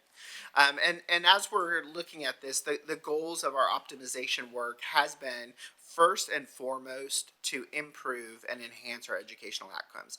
That is the reason we are here. And so that has to be the guiding light that guides all other decisions. With that come the other elements that help support that, such as resource allocation, operational efficiency, our strategic alignment to the strategic priorities that the board has set out for us and those goals. Equity as well. We need to help ensure equitable access to services, to learning for all students, regardless of where they're located, regardless of the schools they attend. Helping to ensure financial sustainability, which Miss Westbrooks led that first half of this conversation. And then also helping to ensure that we're adaptable. As the state changes, as the rules change, as our students change, we want to make sure that we have the best-in-class programs, the best-in-class learning, and that we're preparing them for the careers that lie ahead. So this work, phase 1, began in January 2022. We began to search for grants to help supplement the needs that we had, especially as we transitioned into a new curriculum for Eureka, Carnegie, and Amplify. And so we were able to utilize funds from T-Class and LASSO. They gave us over $40 million in grants to help support that work, from coaching to the actual instructional resources themselves and teacher training. We also went through, and those have continued since that time, as well as we've gone through LASSO 2 and now LASSO 3, waiting to hear the results from that application. Curriculum ROI was also a big part of this work, and looking at specifically also our supplemental resource reductions. So if you remember, this year is the year that we launched the two things. One was a franchise model of curriculum implementation. That's how we rolled it out to all of our teachers as the explanation, as well as to our principals. And we got their feedback. Well, a lot of the problems we saw was students were moving from school to school due to the mobility, from one place to another, whether that be from an apartment complex to another or another area of the district. And so because of that, we needed an alignment in our curriculum. That theory of action was not, when there were different resources being used at different places, we weren't fully maximizing that. And then that made it difficult for teacher training, for assessments, and so forth. And so we aligned everything. When a lot of that work became centralized, where we developed across the board these curriculum resources, these supplemental resources. Just like a franchise, with McDonald's, you get no matter where you go, a double cheeseburger is going to be the same. But there are regional things. So here in the South, we have some things like the hot and spicy chicken sandwich that you might not have over in California, per se. And so those elements, that's where the supplemental resources came in, and there was opportunities where campuses could say, hey, these were the specific supplemental pieces I need to help support my students with these needs. And so our academics team developed a theory of action and a list of resources. And so that was great work, and we went from hundreds of different supplemental resources to a much more condensed list that had shown ROI, that also had shown usage and effectiveness, because there were often schools that were purchasing different resources. We'd look at the data, it had like 1% usage. Well, did it make an impact? No, because hardly anyone's using it, and we're paying all of this money. There's no magic secret bullet to curriculum. There's no magic secret bullet to a supplemental resource. It's how we're using it, how we're implementing it, and is it to the student's need. And so that was a big part of that work. We also, under Dr. Hinojosa, there was a restructure of central office to help better support our schools, to better support our students, and for more efficiency. We also did adjust class sizes with a small increase in our FTE allotments. And then that budget reduction task force was immediately called by Dr. Hinojosa to address those budget deficits. And that first year resulted in $9.3 million in budget savings for our 23-24 school year. That committee, that task force, was made up of central office staff, principals, and multiple stakeholders to provide that feedback and recommendation, and we brought this forward to the board.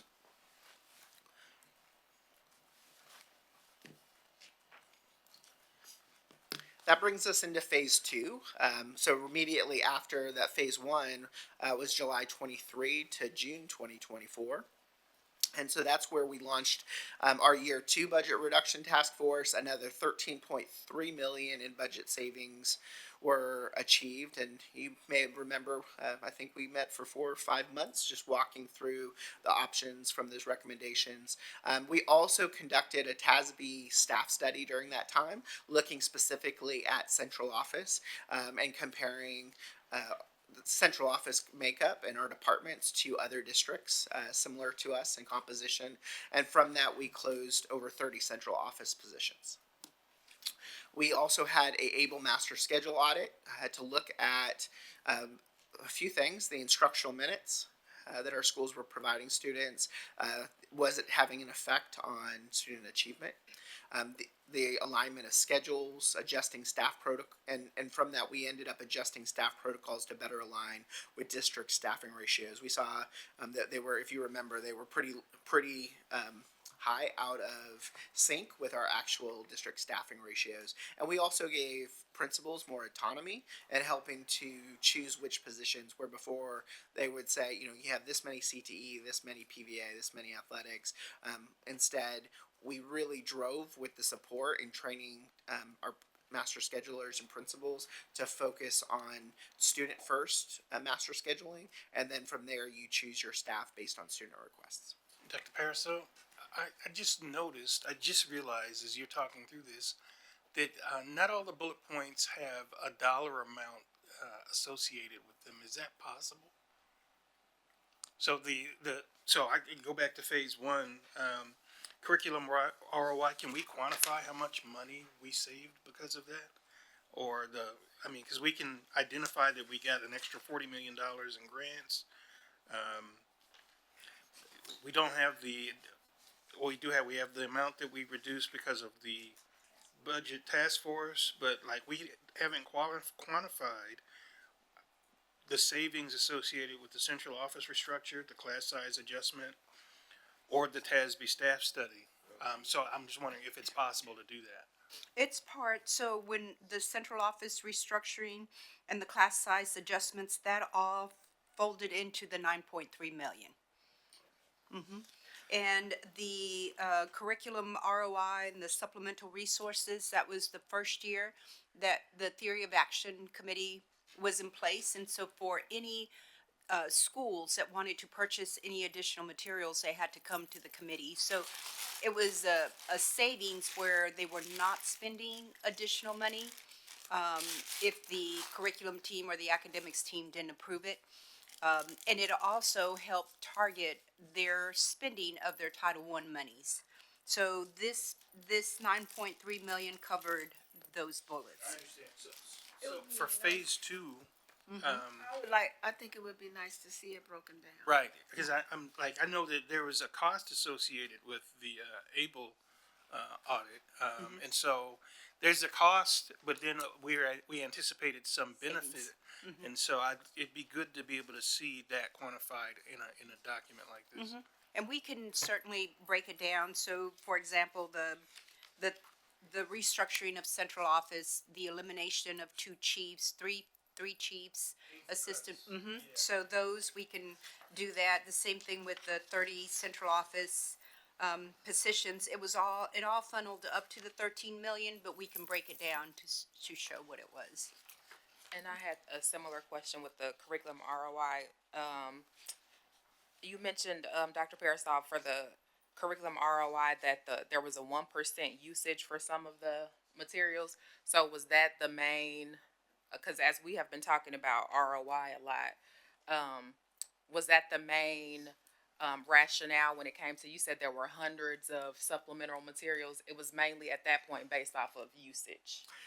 It was usage was component of it, but also looking at the results. So even looking at the students that did use it with fidelity, what did it show an impact? What we found were there were resources that weren't even aligned to the TEKS. They were from, whether they be Common Core or different elements that were being utilized. And we found some that were better addressing student needs. And so a big part of that, to what Dr. Hinojosa spoke about, is those supplemental resources were being paid for out of campus budgets, out of their title funds, state comp ed. And so, when you go to a conference or you hear, oh, this is the thing to buy, oftentimes they would utilize those elements. We really transition as a district to say, we as a central office need to provide a structured curriculum and support resource that will meet our students' needs. And so instead, a lot of those dollars for the curriculum, the resources, became centralized, and the grants help with that because they helped us purchase those items. And then that opened up the campus dollars to be able to utilize for other things, such as tutoring funds, such as field trips, such as these other activities that can also help benefit the students. And so while there was cost savings, it wasn't in the district pot of cost savings. It was in the campus saying, okay, now I don't have to pay for this intervention program because it's being bought district wide, and so that opened up additional dollars. And so I think exactly what you just explained, because I don't see here, and I don't mean to jump through. I know you're not supposed to jump past, but I was looking to see if we would come back to the ROI. ROI. Yes, because that is, as Trustee Correa was saying, that additional insight that we can look at when we're thinking about the ROI of our additional programs. Is it aligned to our strategic priorities? What is the usage? We know that we're looking at our core, our Eureka, our Carnegie. There's a lot of other resources that we have as well that we can look at. That was some feedback we got from at our instructional programs, Dr. Cuellar, at our Building Bridges. Thank you. Was that I know we had hundreds of programs, but that we still have a lot of programs that teachers I'm sorry, I'm looking at the computer. What was it? Mr. King, can you do the computer? Oh, Thank you. that we have a lot of other programs that maybe are not as effective or that are underutilized. And so I think that's something that can also be a part of our ROI process as well. Because even that tool itself, there is more. We have just the one page of it, but there is more to it as well. So just wanted to add that piece when we talk about curriculum ROI. I was looking at Dr. Cuellar. We won't go into it, but actually what we started 3 years ago has really evolved. And we're on an article of where we just talk just about that. And how do you examine all those other supplemental resources? So this is Dr. Harris over the academics team, and that's the work that they've been doing. So we'll dig in one of our upcoming meetings on And this. as we say, it's been the last 3 years, but has it really been? Because I recall work that you did in your role when Dr. Watson was here. We identified programs, we identified mobility. Yes. We met with Aldine and Klein to talk about sharing in the transportation. Like if a kid starts in Aldine, we would Spring will bus them back to Aldine. If they start in Spring will bus them back to Klein. We met with our neighboring school districts and talked about sharing in the transportation to make sure that where the kid started, the kid ended. And we're doing that. And so we did a lot of that work. I think we were able to do something with Aldine, but maybe not Klein. I don't remember where that landed. You can fill that in. But I think a lot of this is work we've done. And I just want to make sure that we're leveraging what we've done historically to make sure we're making the best strategic decisions we can now. Absolutely, that continuous improvement process, that cyclical process. So you can't those supplemental resource reviews, they can't just happen once. Our students are learning differently. They're adapting. Their needs are different. The TEKS and the rigor changes. The STAR test changes. I know Dr. Cuellar and his team that they're undergoing that now, and we're going to talk about the phase that we're launching off now, and we'll go much deeper into that ROI data. I'm sorry. Since people are asking questions, I was gonna wait, but I don't see mine addressed either, and it actually goes into your next slide. I remember in one of the previous board meetings, we had mentioned that part of the issues, we had unintended consequences from the ABL decision that we made. And so, but I don't remember why we didn't choose the optimization piece. Was it the cost associated with it?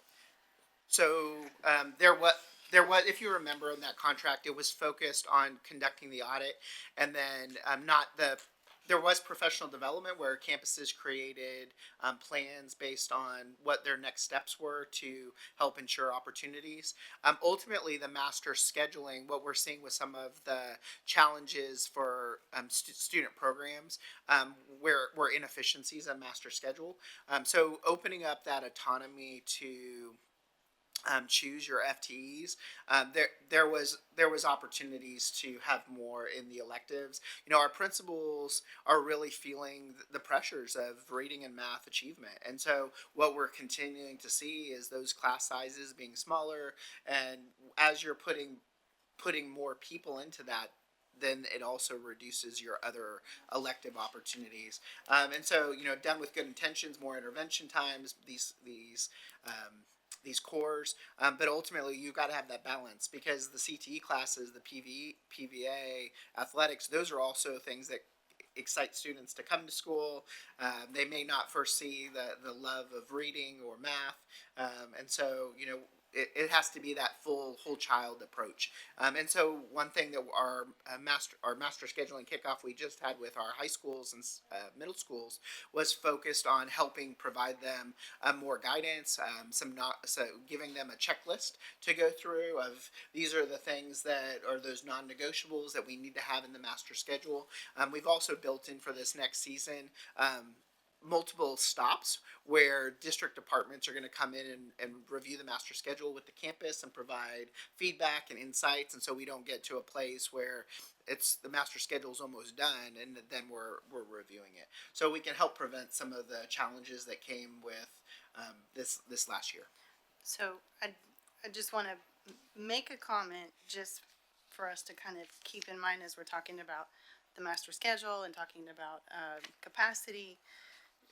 So I did a little math just with my own kid, and at 45 minutes, 5 days a week, that's 3 hours, and it's 3 3/4 hours to learn a brand new topic, and every week they're learning something new. So if our kids are already starting a half a grade behind or even a grade behind, and we're expecting them to learn something every single week with only 3.5 hours of time, as we start to increase class sizes, that's more stress on the teachers, that's more stress on the kids, and so I just kind of want to put that out there just for us to keep that in mind as we go forward. So I see some heads nodding. That was a mouthful, what she really just said. And so there were unintended consequences, and I see a lot of head nods. Do we have a plan in place? Are you going to get there? We'll chop through. We'll keep Okay. talking. Yes. Okay, let's keep going. All right. So as we move now into phase 3, which is where we just completed this last semester, and so this was starting in July after our budget was approved and through December. So one of the big focuses was our VATRE that would have increased teacher and staff pay and also address our budget deficit due to the lack of state funding. And so unfortunately that did not pass. So we still are dealing with that remainder of approximately $13 million. Is that correct, Ms. Westbrooks? Budget deficit. Also, during this time, we were conducting data analysis and brought together a task force to look at multiple things such as enrollment, capacity, student achievement, and demographic trends. And so what I would like you to do, if you can pull into your second, before I get to the other bullets, if you can pull into your packet and you'll see this document. Has a little legend on the front. This is one of those artifacts, and this is a campus capacity versus enrollment report. So you're going to see three things in green there: design capacity, functional capacity, and operational capacity. And so design capacity is how the building was initially designed as far as how many students in an instructional space. Functional capacity is how it's currently being used. So we know, just like in your house, we're not sitting with campuses that are completely empty wings, right? You spread out, and so sometimes those are used for coaches or PLC rooms or more art rooms or conference spaces, data wall rooms. Everything is being full. All our rooms are being fully utilized. Sometimes even for storage, and so. Functional capacity tends to be a much lower number, and then there's operational capacity, and we're going to talk and focus on operational capacity. This is how kind of the blend of the optimal capacity of the building within the programs being offered, and so it looks at special education and CTE, athletics, all of those different programs on a campus, and how many students should be in the building to be at capacity. You also can see a color key there, and it's going to cover a few different things from school accountability. You'll see that if it's green, that means they went up a letter grade from the prior year. The yellow is they stayed the same, red they dropped. Also, as we're talking about accountability, please note these are district projections on accountability. There have been no release by the state to tell us what our accountability ratings are. So these are our best guesses based on the data and the methodology from the manual. Yes. I was just going to ask why the rationale behind using operational capacity versus just bare bones design capacity. And so the design capacity, the programs change. So for example, you might, when you build a school, and Mr. Miranda can speak more to this, but you plan rooms that would hold so many kids. Over time, sometimes those programs change, like a special education classroom that would have less kids, or a CT classroom that, like our associate's degree programs with Lone Star, they're maxed out at 25. Even though really we can have more kids in those classes, the building allows for it, but because of the specific operational requirements, we can't. This is for Mr. Miranda. I remember we went to a session where there's now requirements by capacity and seats by law. Yes. Are you talking about the square footage? Yeah. Are you talking about? Yeah. So those are primarily, as we go forward, those are our TEA requirements for classroom sizes. So these are grandfathered. As we buy, yeah. So Gotcha. these are campuses. They're not making us go back and reformulate those, okay. right? But as we're optimizing it, we may want to make sure we're following we the can new certainly standard. we can certainly take a look at that. Okay. And then to piggyback on Matt's answer to the design question, some of these campuses were designed many years ago. There are different programs now, especially in the special ed, and then we have pre-K classrooms now.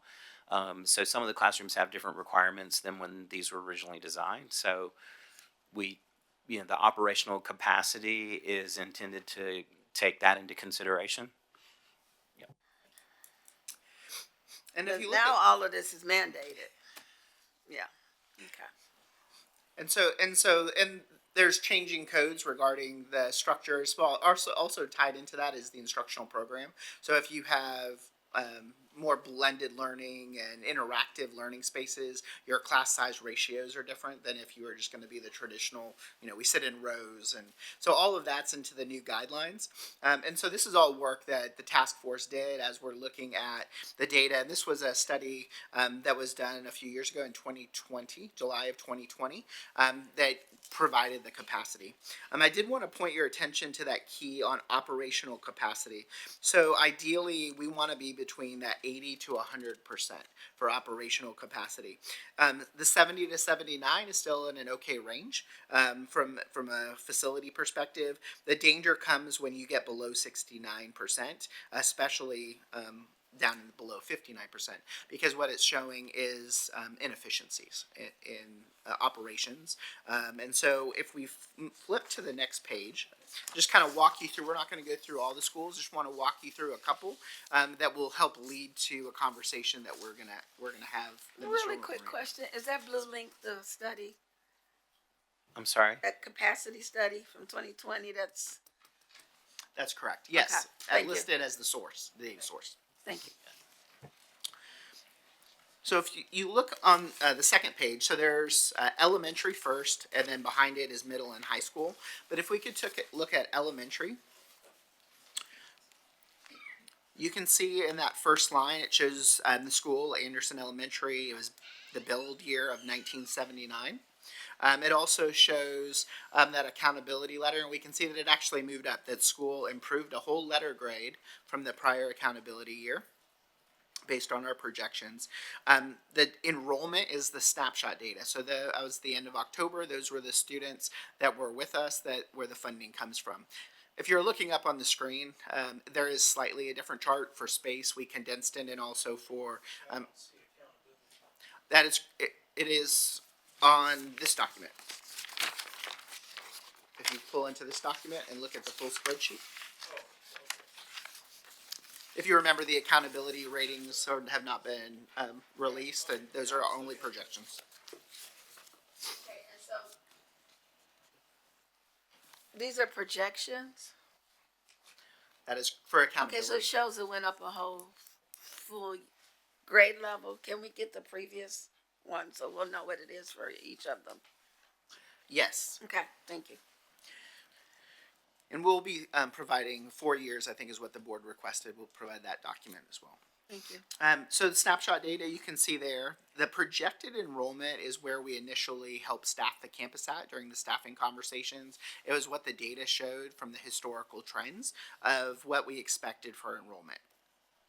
You can see that that it was down about 73 students from the projected enrollment of where we staff the campuses. That's why we do 15-day counts, and we make adjustments to where staff are.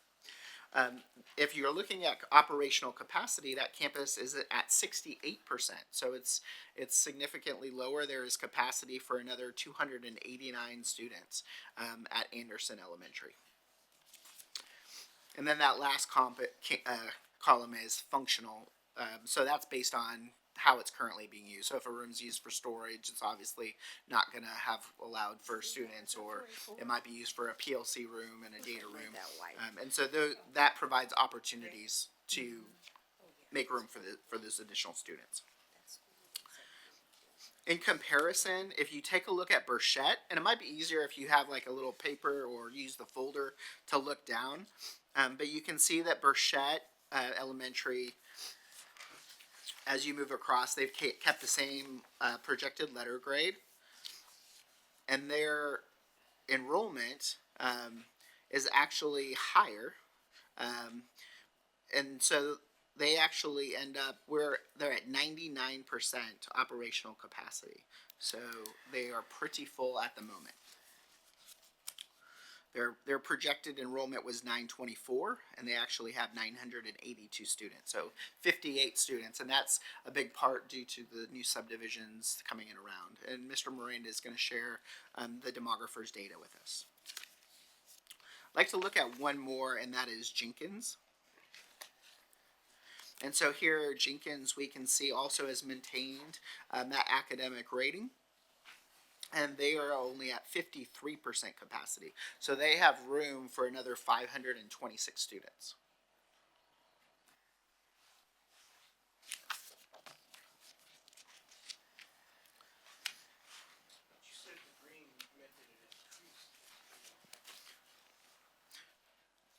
Oh, I'm sorry, you were correct.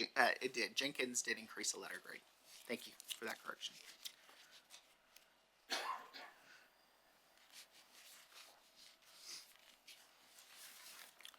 So later, you'll have access to those and you can look at each of the schools. Moving on to the next page with our middle schools. Yeah, the colors are hard. Maybe the red, if we could make the percentage white, so we can see it better. So if I'm looking at is that Beneke at 44? Okay. Yeah, I think on the printout it came a little bit darker than it shows on the screen, but I will, we can definitely adjust that.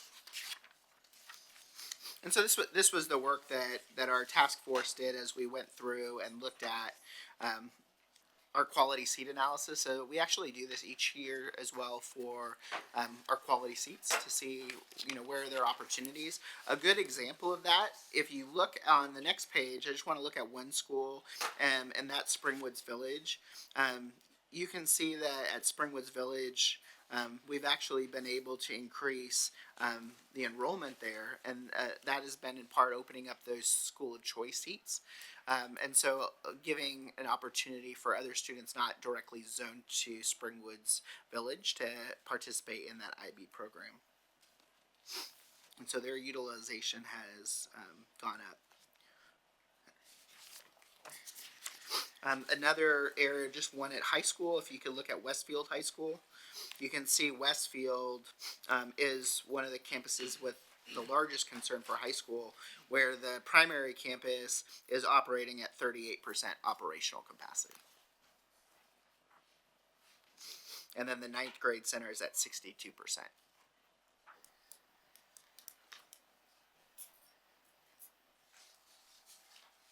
Can I ask a question?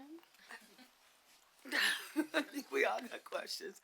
As low as these numbers are, how can we haven't addressed this until now? So a big part was with, if you remember that the pandemic with the decrease in enrollment, we knew the area was growing, and the belief was the kids were going to come back, and so that has not happened. And so now we're at a place where we've got to take these next steps at looking at these opportunities for optimization, and we're going to look in a second at a slide for Texas and our region that shows that it's going to be steady. That there are certain elements. If you go back to our economics classes, you might remember talking about economies of scale, and when you have more schools and your enrollments are low, you're not running an efficient economy of scale. That by consolidating schools, which is something that's never easy for any community, we tend to, as people, get very attached to buildings and places. And so it is a difficult conversation to have, but there's a lot of opportunity from facilities to transportation to staff, administrative expenses with combining schools.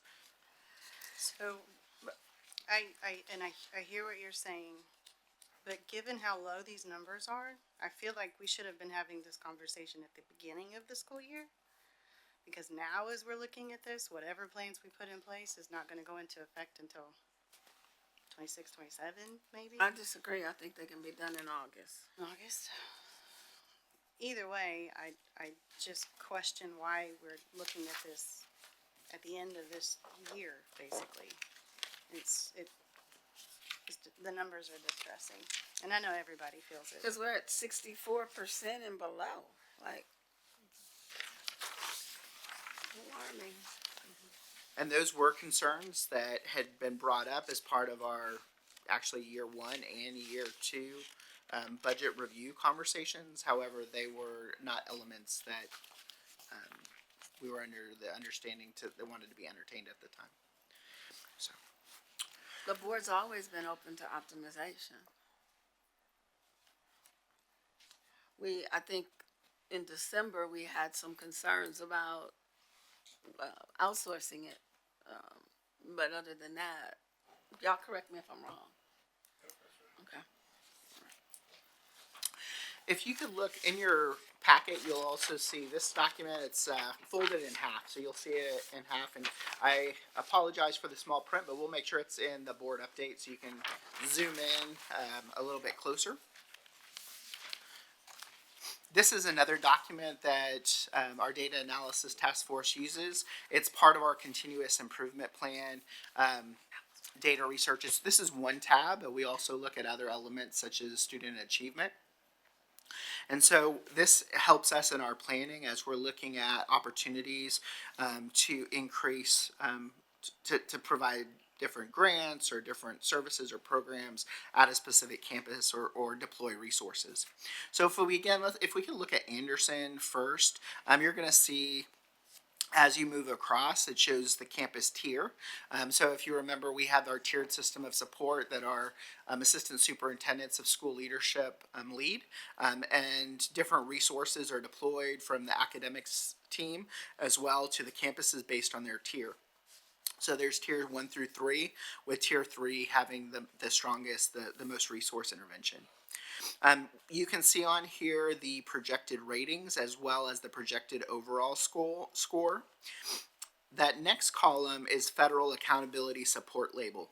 And so this is comes about because of our accountability system. There are, and you've heard us talk about this at the prior board meeting when the last board meeting, the targeted improvement plan was adopted, and that was for our comprehensive schools. And so they are labeled here, and you can see a key in the lower right-hand corner regarding the targeted support, comprehensive, or additional targeted support schools. There's also an accountability trend, so it shows you if they're a hopper or if they're a dropper, or if they stayed the same, similar to the other chart.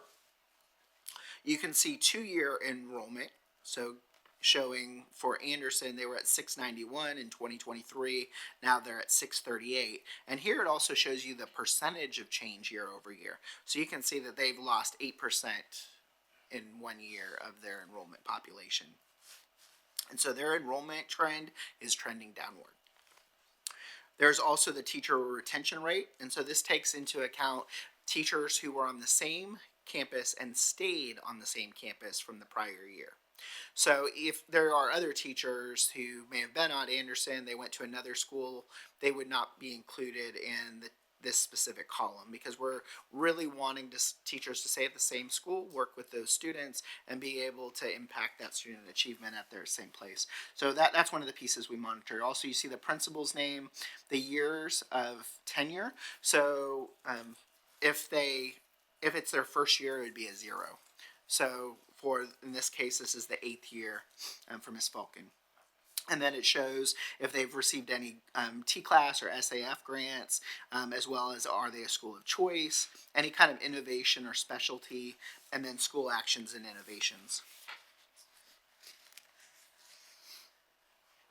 And so going back to what I showed on the other chart, if you look at Springwoods Village, you can see that Springwoods Village had a 22% year-over-year increase in enrollment. And that is because of the school choice, as well as some of the development that's happened. And so that's really boosting the campus. Above that, Spring Leadership Academy, and you can see there's a 24% change, and that's with the new building. And each year they're adding to meet that next capacity for the larger group. So one of the things that's not reflected here is, I believe I think we got another letter. We're at 22 charter schools in our boundaries. Is that number right?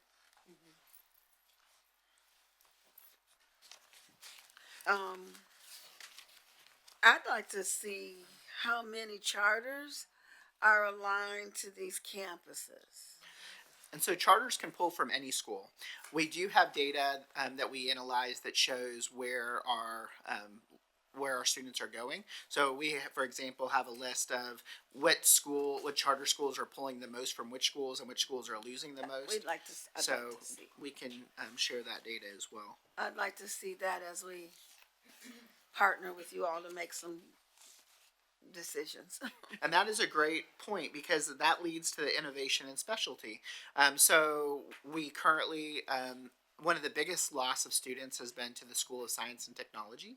And so we've done a lot of work to address the STEM, from Dekaney P-TECH to Claudin Polytechnic, and now with the launch of 4 STEM focused elementaries next year, and our principals have been planning that.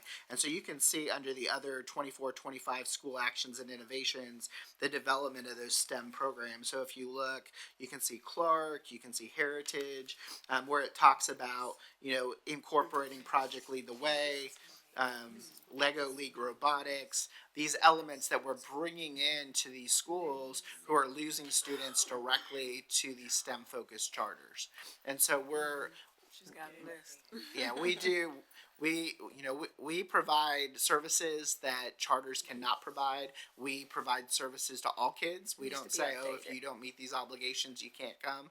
And so, the neighborhood school is where we want our parents to be, and we're adapting those schools to meet those needs. So I think we've done an awesome job in spring of offering choice.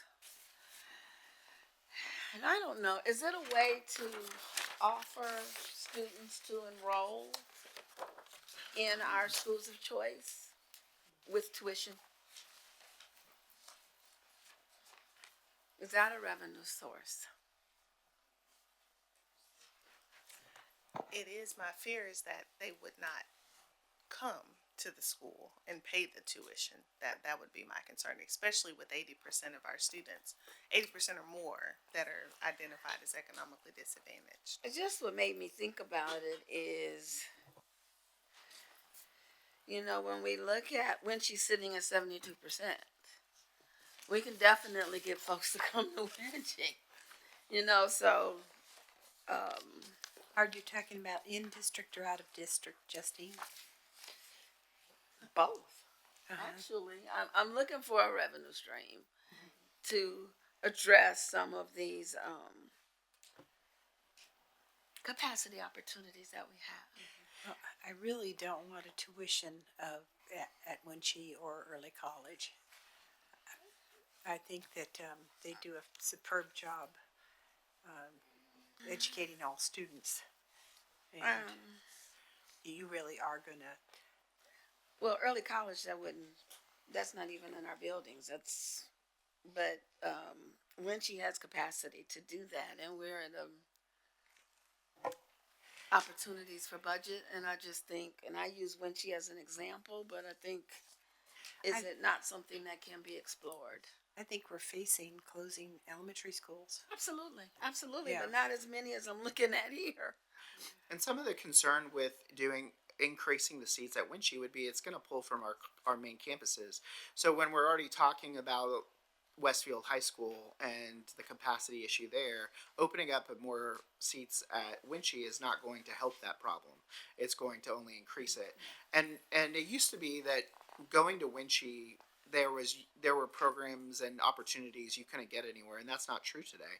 That we have unique opportunities at every single high school that we have in the district. UTEC in Decatur. We have associate's degrees at every single high school we have in the district. So, whether you choose esports at Westfield or barbering or P-Tech, computer science at Decaney, these are amazing It's marketable. programs that charters can't provide, and that our kids are graduating every year with associate's degrees and certifications. And so, as we're looking, our focus has been to increase those choice opportunities at our high schools. And they are in their early days. P-Tech was one of our first, and it was just a few years ago that we launched that with the grant from the state. And the Westfield High School is sitting at, it's at 38% capacity. That is correct. And so the barbering program is newer, and it's been very successful. The esports is the new launch, and I know that Miss Hunter is also very excited about potentially adding some of these programs where she's the kind of the golden program for the specific things as a program of choice within the district, so that students can transfer in and say, you know what, I want barbering, I want media tech, and that's something that our transfer process now allows for, but we can also add it to our school choice offerings, which it has not been. I do want to add in our building bridges, since we're thinking about charter schools and areas of opportunity, something that was named in reasons people are enamored by charter schools. One area was GT. They said that we have opportunities to shore up our GT programs. There were some folks there who pulled their kids from our schools to homeschool because they felt that our GT programs were not as rigorous as they could have been, that their child was not challenged. And there were also folks who felt that the track, let me stick on GT. Also, UIL. There's opportunities with GT for UIL competitions, oral fluency competitions, and things of that nature. And so there's definitely opportunities there. And then, especially in the middle school and high school levels. And then track, our sports, especially in the middle school levels. That was another area. I guess there's these big competitions that the charter schools are having and things. So they're basically taking all of our areas of opportunities and creating, making hype around there. So those were two areas that I can think of that specifically people named are reasons they're going to charter schools instead of our district. So I know a lot of this probably isn't news to you guys. Have y'all had any other conversations around how we can market the opportunities that we have? Yes, absolutely. Marketing has been a big part that we worked last year. We launched the choosespring.org website. Our comms team did an amazing job. Now parents are able to search by program. And so it used to be they would just go to Winchie and say, oh, what does Winchie offer? Now they can look at, you know what, my kid wants to be an automotive and I want him to get an associate's degree. And it lists all the places they can get an associate's degree or automotive. So that's been a big part. There's a lot in the name of a school as well.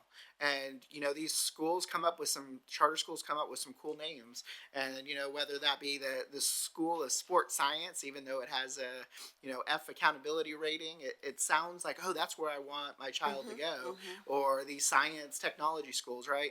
And so I think that's one of the challenges in a traditional public school is that, there may be a time for us to really look at the naming of our schools to, instead of focus on individuals that the school's named after, can we blend in the opportunity of what kind of instructional learning and program that has as well. And so it's still honoring the namesake, but also focusing on the school programming, because that does make a big difference. Even the subtle changes from school to academy. People view academy as a more prestigious opportunity than a school. So our culture has changed. It used to be we'd go to Washington, George Washington Elementary, and that was every district had one. And parents are really looking at that marketing piece. To your point, And also, I don't understand the methodology in it, but sometimes when you have to pay for something, people are more attracted to it. So. And I will say that we have continued to see increases in our transfer requests, both in district, out of district, as well as our school choice. So every year for the last 3 years, we have continued to increase in both submissions. So we are bringing people in. People are coming from the districts all around us. Our families they're wanting to be part of these programs. So it is exciting. To your point, the opportunities we I'd like to see that data. I'd like to see where we have marketable, potentially even revenue streams. I don't want to give the impression that I'm opposed to any consolidation that makes sense. I think it's the right thing to do. But there's a lot of opportunity here. So and so we'll move on then to get to that section. So Zonda also conducted a demographic study looking at the residential development, the projected growth, and one of those things, as we saw in that first table, is the capacity concerns at Burchett. The impact, the long term, our kids coming back, we've waited. We are actually faring much better than many of our surrounding districts. Some of the surrounding districts are seeing double-digit drops in their demographic shifts. Even if you look, here is the birth rates, the district birth rates versus kindergarten enrollment, and so they've been very steady. We had a slight drop. But they're starting to pick back up. Also, our communities, one thing that was noticed was there are a lot of younger families. People are waiting later in life to have children. And this isn't just for spring. This is happening at the national, state, and regional trend. So there is a reduced school age population, lower birth rates, people are having less kids, increased options from virtual learning, homeschooling, private charter schools. And so if you look at this chart on the right, this was just presented in October to the Texas Senate Committee on Finance. You can see there in the middle, the 2015, you can see where that peaked for the state with enrollment and then that big drop that's happening. And so, we've actually fared better than the state overall. And that's in part due to those new housing developments, but they're mostly focused on the northeast and west side of the district. And so this is the projection from Zonda showing our long-term projection. So starting at 2020, similar to what Ann shared earlier, with enrollment going all the way forward to 2035. Why is Zonda new to me? We've used Templeton Demographics, they had a name Okay. change. Okay, Templeton, I know Templeton. Okay. And so, as you can see there, it's flat. We have some very slight upticks, but overall, we're only talking about a few percentage points increase by 2035. So we have to plan now that the increase in students is coming, and we know with charters and the voucher movement. So that leads, I'll hand it over to Mr. Miranda to talk about the next step in that data from phase 3. So while we've seen some campuses with decreased enrollment, we do have really one campus that's seeing a huge uptick in enrollment because of some additional housing developments in their area. And so I'm trying to see which one of these will get me to advance. There we go. And so we're going to need to do some a hard look at that, and we are going to ask the board for action tonight on this particular item. We're going to be looking at a boundary adjustment for this campus. What the boundary adjustments will do is to relieve some of the facility limitations because of overcapacity. To improve student achievement and wellness, students won't be on top of each other. They'll have a lot more room to be able to study and to concentrate. I know a lot of activity distracts me. I know how some of the students would be if they're on top of one another in an overcapacity campus. And also resources and can be equitably distributed when we right size a campus and do that properly. We'll also be able to provide students with more personalized attention and support when we're able to do an adjustment. So that campus is Burchett. Matt and I say the name differently. He says Burchett, I say Burchett. Someone will have to tell me which one's right. I've heard it both ways. The So individual we named it after was Mr. Burchett. Burchett, okay. So what we're seeing here, what you see on the screen is from our demographer, and it is Zonda. They did have a name change. They were Templeton, so we're used to saying Templeton. And so everything you see on the screen is from Templeton, even the capacity and the enrollment projections. The campuses that are on the screen have a slight uptick in their enrollment projection from what we have here from Zonda's enrollment projections, but these are very similar to being accurate. Burchett is in the middle there, and you see it in red because the enrollment projections are higher than the capacity for the campus. The capacity that you see here for the campus is the capacity minus T buildings. And so this is the hard capacity inside the campus. Burchett has a hard capacity of 988, and they're projected next year to be at 1071. So this is not 80 or 90%, this is well over 100% capacity. And we don't think that obviously is going to be good for the campus. Luckily for us, there are two campuses that are in the community right nearby, Anderson and Jenkins, that are below capacity and have the ability to accommodate some of that. So what is causing this in Burchett's community are two major residential communities that are new. If you've driven by the new stadium or by Burchett and Bailey Middle School, you've seen these campuses or these residential communities pop up over time. One of them is Breckenridge East. If you kind of get an idea, this is Planet Ford Stadium, and Burchett is kind of north of this community. So this is north of Burchett, and this is east of Cypresswood. There's 1,543 total lots in this community. Right now, our demographer is showing us a yield of less than 1%, about 0.353% student yield from these housing developments. But as they grow, as they get a little bit older, we'll start to see more and more students coming from these communities. And this is one of the communities, Breckenridge East, that is causing the uptick in enrollment at Burchett. The other community is really just to the north of Burchett. It's Breckenridge Forest North. There are 254 total lots in this community. It's yielding very similar, 0.377 students per total lot. That number we project will probably start to increase as those lots begin to age a little bit more. Those are the two major community developments that are near Burchett that are causing the enrollment to increase. And so without boundary adjustments, this top table is what you would see. And you'll see that Burchett will actually be increasing over the next 10 years exponentially, while the other two campuses nearby are staying a little bit steady with maybe a little bit of an uptick for Jenkins that's being projected by Zonda. With the proposed boundary adjustments that I'm about to show you, we would be taking Burchett down quite a bit.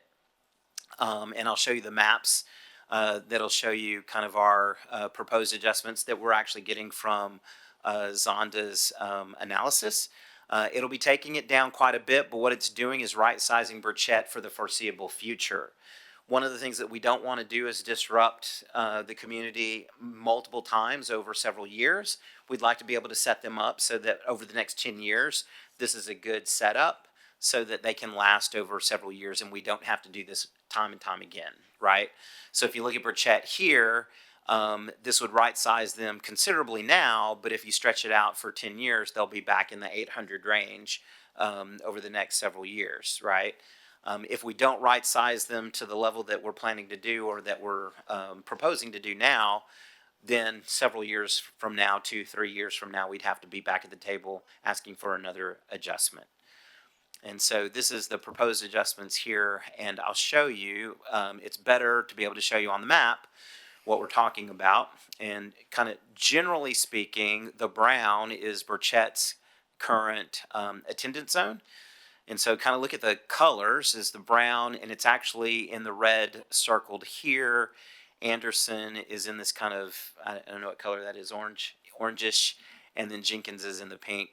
Burchett is actually outlined in the red, and I'll show you a zoomed in version of this. This is the area that we're looking at, and then we're going to zoom in a little bit more closely. So Burchett actually, their current attendance boundary follows this red line through here, where my cursor is kind of slowly going through. And the neighborhoods that we're asking to potentially move is this group of 212 and this group of 41 and 39 that are now colored in pink would be moving to Jenkins. The rationale behind these is because they're somewhat adjacent to existing communities that are zoned to Jenkins, and all of these communities are on the west side of Cypresswood. And so these communities would no longer have to cross Cypresswood to get to Burchett. They would be able to stay on the west side of Cypresswood to attend Jenkins. Some of these communities are actually closer to Jenkins than they are to Burchett. And so the 212, the 41, and the 39, they're actually closer to Jenkins than they are to Burchett. And these are the three communities here that we're proposing we would move to Jenkins. Over at Anderson, it's the 20 that you see here and the 79 that are currently zoned all the way up here to Burchett that we would be moving to Anderson. Historically speaking, these two neighborhoods are not new neighborhoods. These two neighborhoods are historical neighborhoods in the community, and they have previously been zoned to Anderson. So historically, those neighborhoods have previously been zoned to Anderson and only started being zoned to Burchett when Burchett became a school. So those are the proposed boundary changes that we're asking the board to consider this evening. And again, if we were to do those boundary changes tonight, the bottom table is what the enrollment would look like for next school year. And I would be happy to entertain any questions about these. Oh, let me add a few things. I do have a couple more slides, so this is one more slide to add. As we do with any boundary changes, there are some exceptions. We do allow fifth graders and their siblings to potentially be grandfathered if they want to stay at Burchett. We always open that door up for them because they would be advancing to that last grade. So the incoming fifth graders would be able to grandfather into the school if they so choose. Usually if we do that, we don't provide the transportation for them because all of those routes would be changed over to their new campuses, and parents would be responsible for that. That is what we have done in the past. That's what we did the last time we did these boundary changes in the school district. So that is my last slide. For this, I'd be happy to entertain any questions on this. I've got, I was just wondering the reasoning for, well, I know you said Burchett is at 99%, because I'm thinking about that area, and I know Marshall is also pretty bursting at the seams as well, and they're at 93%. So I'm just wondering why just Burchett? So at Marshall Elementary School, we did add new T buildings to the campus. And so there are 6 classrooms that we added to Marshall Elementary School last school year that are now available to them. And so that is primarily why they do not appear on this.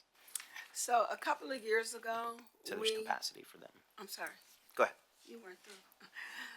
A couple of years ago, we did make changes at Marshall, I believe, because of capacity, and I wholeheartedly agree that we don't want to be over capacity. But when I look at, when we're talking about making strategic decisions, I see a capacity of 988 with a projection for 25-26 of 1071. That's 83 students.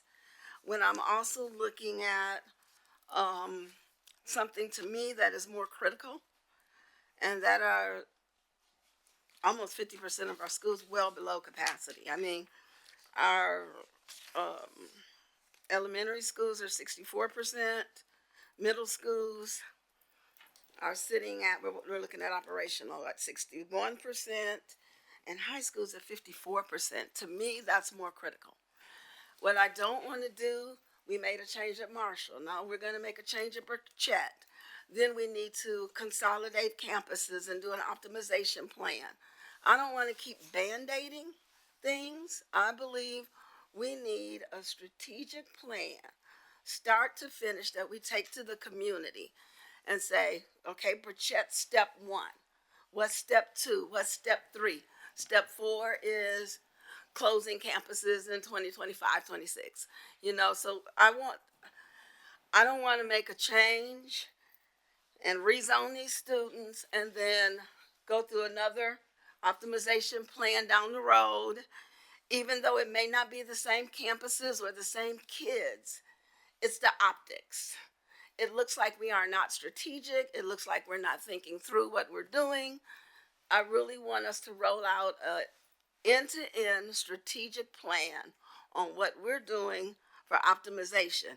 And 83 students over compared to what we're looking at on this capacity overview, to me, that's a bigger priority that to me requires more of our attention before this. I also don't want to wait another year before we make these changes. We have all these community meetings, handful of parents show up. Last time when we redid boundary changes, you met at every single middle school and we didn't get a lot of turnout. Parents that are going to be happy about it are going to be happy about it. Parents that aren't going to be happy about it aren't going to be happy about it. Whether we rip off that Band-Aid this August or we wait until the next school year. From a financial position, I don't think we can afford to wait. I think if we are being fiscally responsible and making decisions based on data, we need a strategic plan that this isn't the only thing that's happening come August. And I'm about to pass it back over to Matt Parasol for phase 4, which would hopefully answer some of your questions about the comprehensive plan. And so as soon as the discussion on this part is over, there is more plan in the PowerPoint So to come. I had promised people out of here at 9 o'clock. And we haven't even got to the questions yet. Yeah. Okay, let's go. But there may be more questions on this boundary change. So Yeah, we did. so it's not it, and it is, you know, we do want to roll it out, and we talked about what phase 1 looked like, what phase 2 looked like. Phase 3 is this boundary adjustment to address Burchett. And, you know, Marshall, we addressed Marshall by bringing in T buildings, and we did do a boundary adjustment for Marshall. One of the things with the full Zonda report, it does show Marshall leveling off, like it spiked, and now it's starting to level off, where over at Burchett, it's still climbing. So we're at that point right now at Burchett where we were at Marshall 2 years ago. And you're right, when we did the Marshall adjustment, you know, very few parents came out, and those that were happy, and those that, you know, were not happy, were not. And so that's what we're proposing as phase 3. Phase 4 is what Dr. Parasol is going to look at, which would then continue to push on the levers to optimize. Our plan does stretch it out more than what I hear Ms. Durant talking about. It does not, it gets us working on it right here, right now, bringing a proposal to you, the board, for school consolidations in August, having time to work with the families, and it would not take into effect until the next year. That's what phase 4 looks like, but we can have Dr. Parasol walk us through, and you can be thinking, is there a way to accelerate phase 4 of this plan? The other thing, Ms. Miranda, that Ms. Kinnemer just made me aware of is that on this boundary adjustment for Burchett, I'm looking at it, and it's not as an action item. Yeah, Mr. Adams, people were looking at it, and so we would have to wait till the March 4th meeting to ask the board for approval on the boundary adjustments. And you all want to extend the rest of the optimization plan to have an opportunity to talk to parents. But what about the parents at Anderson and everything you want to impact sooner? Yes, and they would be, it's an adjustment, and I think if you go back to the maps, Ms. Miranda, you'll see that for the Anderson and Jenkins families, the 20 and the 79 were at one point zoned to Anderson, and so the proposal is to bring them back to Anderson. They're actually closer to the Anderson school building itself, and then taking the 200. Because we moved them with Marshall, right? No, they were when the new Burchett opened. Okay. When the new Burchett opened. And of course, all those new homes weren't there. moved them. And then the 200, almost 275 students coming over to Jenkins, that is new. They've never been zoned to Jenkins. But if you look at the proximity, they're much closer proximity-wise to Jenkins, and they're on the east side of Cypresswood. Right now, you know, buses are bringing them all the way over to Burchett, over to the top part, and so the recommendation would be to bring them to a campus that's closer to them. I'm thinking that this probably was also rezoned to Burchett when the brand new school opened. And so this phase 3 would be able to address the immediacy of the projected growth, very similar to what we did with Marshall to address them now. And then the phase 4 would be district-wide and really looking at those numbers, that we see declines in enrollment in one part of the district, basically the southwest part of the district where we're seeing the decline in enrollments. So, as we're talking about the capacity, I kind of want to go back to Marshall. Because if we have capacity to put those kids, teaching out of a portable is never ideal. And if we have capacity to move kids into a school building, I think we should. And I know at the time, we did what we needed to do at that moment, but I think we're at a place now where. When we did Marshall, we moved some of the students to Smith, and we also did some students, pre-K Anderson. students to Anderson and pre-K to Hirsch, or maybe. So No, we Anderson moved. and Smith. So we moved students from Marshall, and then of course the second choice was the T buildings. So we've done both, and it's just that part of the area that's really growing. We wouldn't want to put students on a bus and bring them to the other side of the district. That would not optimize financially, and for the students, they'd be on the bus for too long of a period of time. So, I think this plan is eminently sensible. I don't really disagree with any of it. I think there's room for discussion. I think what we want to be careful about, though, is you obviously spend a lot of time considering this and making these plans. The community has to be engaged, right? You spring this on them at the March board meeting, and even people who don't have a problem with it, people already don't trust government entities. So transparency is really important, so that they have an opportunity to be heard, and we can let the community work through this. And I think what Justine says about having comprehensive plans to present to them is important. There's always going to be some folks that don't like it. There's no avoiding that. But I think if we're forward in terms of how we present this to folks and let people see what it is, because people have choices and are about to have more choices. And so they are not stuck with us, right? We have to make this the district of choice. And I think part of how we do that is be very open and honest with what our challenges are. Those schools are overcrowded.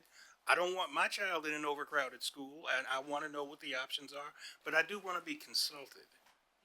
So. And that's a perfect segue into our phase 4 launch. And in this phase, there's 3 main gears. We're excited to launch tonight to our board, to the community, phase 4, which we are calling Spring Strong and Future Ready.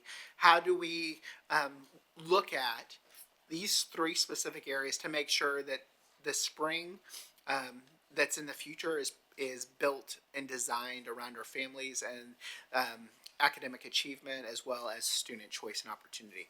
So you'll see the largest gear in there as part of this phase 4 focus is instructional resource and program ROI. Looking at all of our instructional programs and resources to examine, are we getting that return on investment? Are there certain things that we're doing because we've always done them? Are they aligned to the future careers that will exist? And are they aligned to what parents want for their kids? And so a lot of this phase is focused on our community, to Trustee Adams' point, making sure that we have transparency, that we're coming into our parents first to meet with them so they can be heard, so we can say, what is it you want in a school before we say, oh, here's the school that you're going to, and help so that we can make sure that our schools are future ready. Tied with that would also be school consolidation. We see the inefficiencies that exist. And with closing facilities, there'll be savings in in operational costs, as well as even staffing, as you're being able to consolidate those staff and have class sizes more in line with our allotments. And then boundary alignment. I know President Durant spoke to the need for looking at our boundaries overall. And if you look at a map of the district, because we built schools over the years as subdivisions came in, there's a lot of weird lines. The northeast side isn't as bad. What Mr. Miranda shared, you know, those blocks make sense, but there's some that you're like, why am I driving by 3 schools to get to my school? And you know, those elements. And so really part of this work would be starting with a clear map of our boundaries and really looking at what makes sense in these concentric circles to make sure that they truly are neighborhood schools across the district, taking into consideration the schools that would be closing or consolidating at the same time. We've heard a lot from our community in previous table talks about having feeder patterns that truly align so that parents say, no, this is my middle school, this is my future high school. And right now, you can't say just because you went to this elementary school, you're going to this middle school or to this high school because of the way our feeder patterns are. And so having dedicated feeder patterns will also create more unity and excitement for our students from elementary through high school. And so as, what will this phase include? And in your packet, you know, we just put the bullets up above, but you can see, you'll have a guide like this for the optimization plan. The first page is what we talked about. There are some more components within that earlier, but phase 4 is broken down specifically and with inside each of these elements what's going to occur, and there'll be more detailed plans as part of that developmental process. But as you can see, that initial stage starting in March is the initial planning phase, moving into the proposals and recommendations to our board that we would be developing April through May, continuing that community engagement and expanding it. So community would be part of the initial work in that initial planning phase in March and through May, but we would keep, as we bring information to the board, and we would also go back to the community and say, okay, how do you feel about this? What is your feedback? With us bringing the full optimization plan to the board in September for board approval, then working on all of those pieces to make those adjustments, because there's a lot that goes into it, you know, from staffing and having staff know where they're going to be moving to the movement of equipment and desks and transportation, rerouting of buses. It is something that could be done, you know, in a couple months, but as we look at other districts, a good timeline and a good build out with communication from and feedback for transparency from the parents in the development phase, as well as after, as we move forward with the plans and creating relationships between the new school for those families. It takes, that lead out time is very beneficial, and so as well as all the different elements that go into a consolidation. So we would be ready to launch the full plan in August of 2026. And if you look at the next page in there, you can actually see a build out of that timeline. It's a Gantt chart. And so there are overlapping, just because those different components are broken up into sections by month, there's overlapping things that are happening at the same time. We're doing community engagement work at the same time we're doing proposal and recommendation development. So they're not done in isolation. It's that cyclical process to help ensure that we are spring strong and future ready.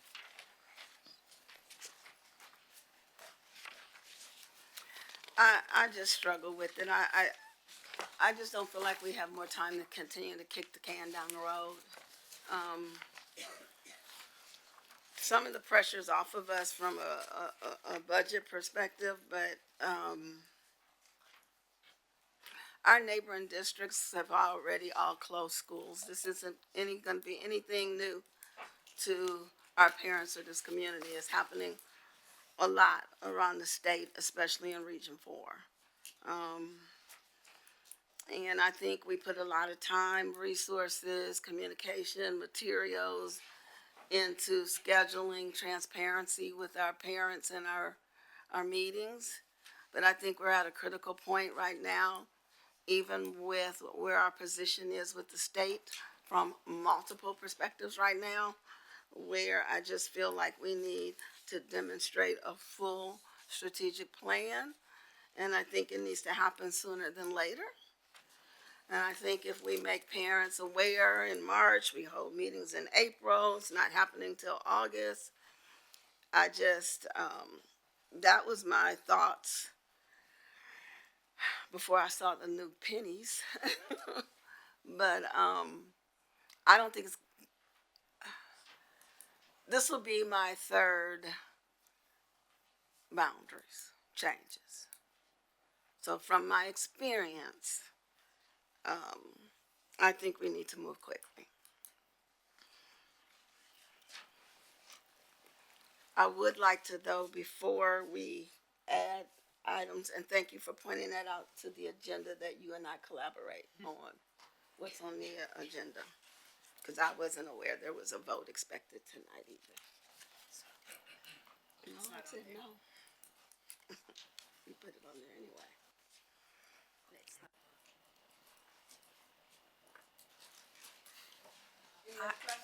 Yeah, I have a question to Mr. Mark Miranda, and that is, what do you do with the empty schools that you've closed? Well, in part, that'll be up to the school board. What I've done in my experience in the past and what some other school districts are doing is they're demolishing those schools if they feel like they're never going to come back to them. If we put those campuses up for sale, then we have to entertain all comers for those sales, including charter schools. That's my understanding. If I'm wrong, Ann, you can address that. We don't have to take a charters because we're selling the land. There is actually a law. No, if we demo, If we demo, right. that's what I mean. But if we don't demo, is what I'm saying. No, even if we don't demo, there is a law in place that says we don't have to sell to a charter. So It's No, the opposite. It's the opposite. You have to offer. You do. You have to consider the offer. we can double check. No, because I know several school districts like San Antonio just went through it, and that was part of it. Any sales would not go to charters, but we'll definitely check into it. One of the things that when you see this plan laid out and a phase out to where we're actually involving the community, I think any change is difficult. So the immediacy that's needed right now is to alleviate the overcrowding that's happening at Burchett. And there is capacity at the two neighboring schools. And so that's immediate need. We would still have time to speak to the community and work with them, support them through this process. The phase 4, what we are proposing is that we do spend time with the community, because it is not only consolidation of schools, it is actually going back to our boundaries for high schools that was paused. And I mean, it took us almost 2 years to get to the point where we had approval on the boundaries for the high schools, and it was very difficult. And when we got to the point of saying we're going to implement, we actually, paused. Because and so doing any changes, which are very needed, we spoke to Dekaney. Dekaney feeds 7 middle schools go to Dekaney. It's very difficult for them. So we know it needs to be done, but we do need the time to work with the community to allow them to be part of the process. We have some in place already. We need to dust them out, bring them back up, and see, do they still work? They were appropriate for back in 2020, 2021. They were appropriate then. We don't know if they're appropriate 4 years later. But we are looking at, asking for time to be able to work with the community on school consolidations and on those high school boundary adjustments that needed to be done have been paused, and moving forward would be a heavy lift.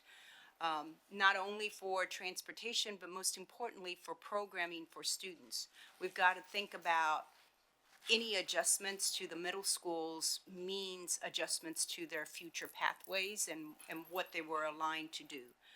So there's a lot of thinking, a lot of heavy lifting that needs to be done by the administration, but most importantly with the community to have, you know, the time to walk through it. Because it is everywhere. It's at elementary, middle, and high that we need to be able to talk through. Yeah, and it was going to the community that caused the pause. And why we ended up with 7 campuses zoned to Decaney. Because the community pushed back. I didn't see I'm really trying to, That's I okay, may no. seem a little anxious. I'm trying to get to our questions so we can get out of here. But I don't want to cut you off if you have, go ahead, Natasha. No, I was getting to that because from my understanding, prior to us joining the board, there were plans and it was right up until the point. And so I was curious, could we see those plans? Because it seems that we could rework those plans, go to the community, and that could somewhat expedite the process in a sense, because there was so much work already done. We'll just waste more time. We can actually, and they're hidden on our website, which we can unhide. At that time, we were really concentrating on equity. Our community was different. We are now a full minority majority district. You don't see the variances from the north to the south and the east to the west. But those are available. They were lined up back then that we can, you know, give you access to it, because I know they're just hidden on the website, correct? They are. Okay, thank you, Mr. Parasol. Thank you very much. So we did have the last slide here, and we've been hearing, and I know all of the team has been taking notes, but really wanted, and so we're taking notes. A lot of this is already filled out, but just to close out this section, you know, the expected outcomes for this section. As we're talking about the gears, remember we showed you for, you know, Spring Strong, Future Ready. What are those gears around instructional resources? I know as part of the questions, you know, are we doing ROI on professional development? Are we doing ROI on programs aside just from resources? So really wanted to hear from you all, what are those big, you know, outcomes that you want us to look at under the instructional resources, school consolidations, boundary adjustments, and then any other efficiencies that you have. These are the 3 big gears that we've identified that will help us become more efficient. So just anything that we haven't said or that you want to reemphasize for the administration, for us to go back and look at and consider deeply and bring back options to you.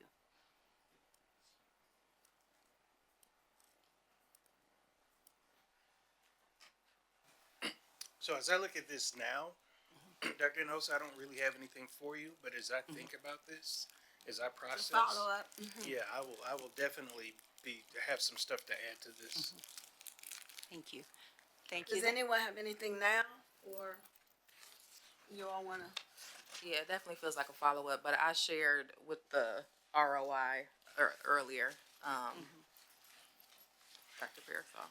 I think I've been clear about where I stand. Yeah, as far as the ROI, it's same. I just, in my mind, I'm thinking instructional programs, professional development, and technology. Those 3 areas. Dr. Johnson, you have any thoughts, or you need some time? I would certainly like some time to ponder these.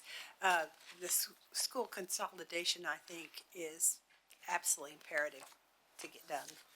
I think the boundary alignment, I was sorry when the other one got stopped because we had family members who had bought into the move, and then suddenly the previous school tried to keep the student, and it was a mess for a while.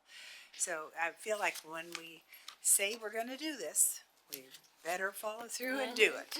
Okay. You need time too? Okay. As my grandmother would say, I think I've been sitting here getting the feeling that we are piecemealing everything. We don't have a complete picture or information, a program to share. But the boundaries, the curriculum, the ROI, all of it to me has been a lot of piecemealing, as my grandmother would say. And we need more time to really focus and be able to give our community a full program that consists of all of this and how one plays into the other. And I just don't see it yet. All right, I went around the table.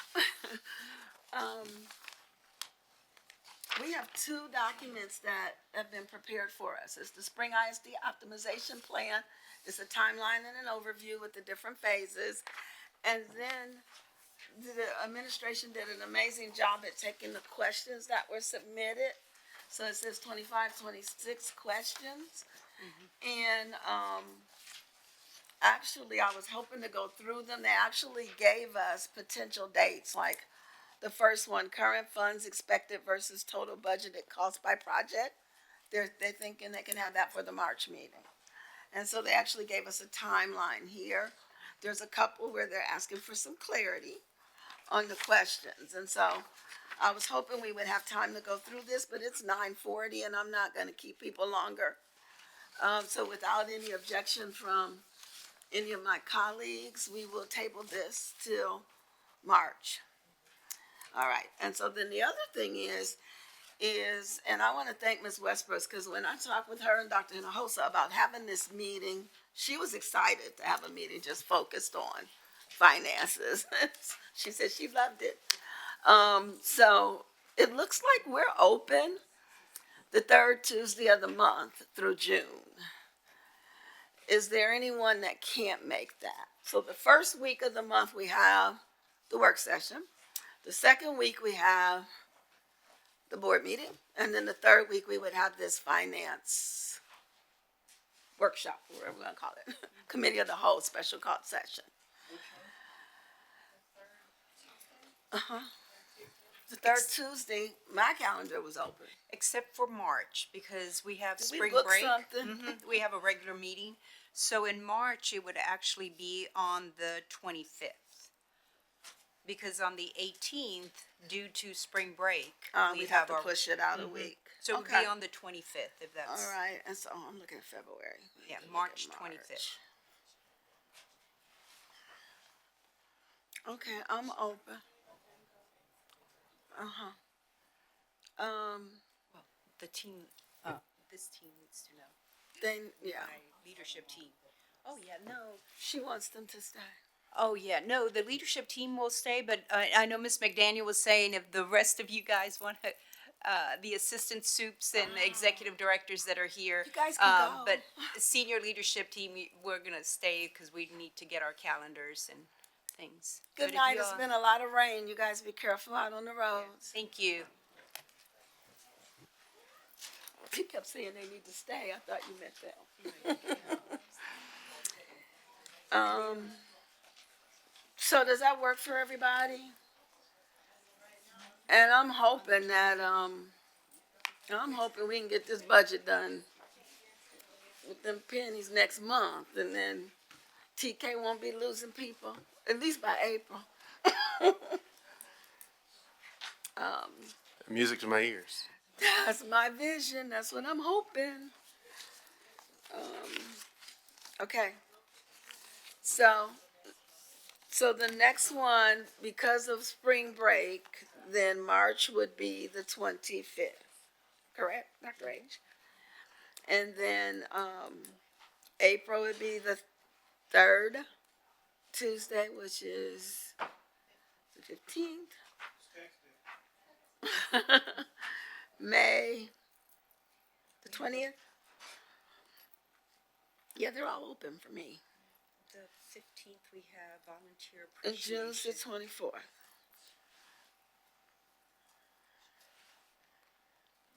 We need to get the budget done. Everybody good? Everybody burn out right now? Okay. Okay, well, Jason will get them on there for us. I just wanted to know if there were any objections. Okay. Having said that, I'm going to, recess this open meeting and reconvene in a closed meeting in accordance with Texas Open Meetings Act, Section 551.071, 551.074. No voting will take place in the closed meeting. Any action the board wishes to take as a result of the discussion in the closed meeting will take place after the board reconvenes in the open session, and the time is now 9:44 p.m.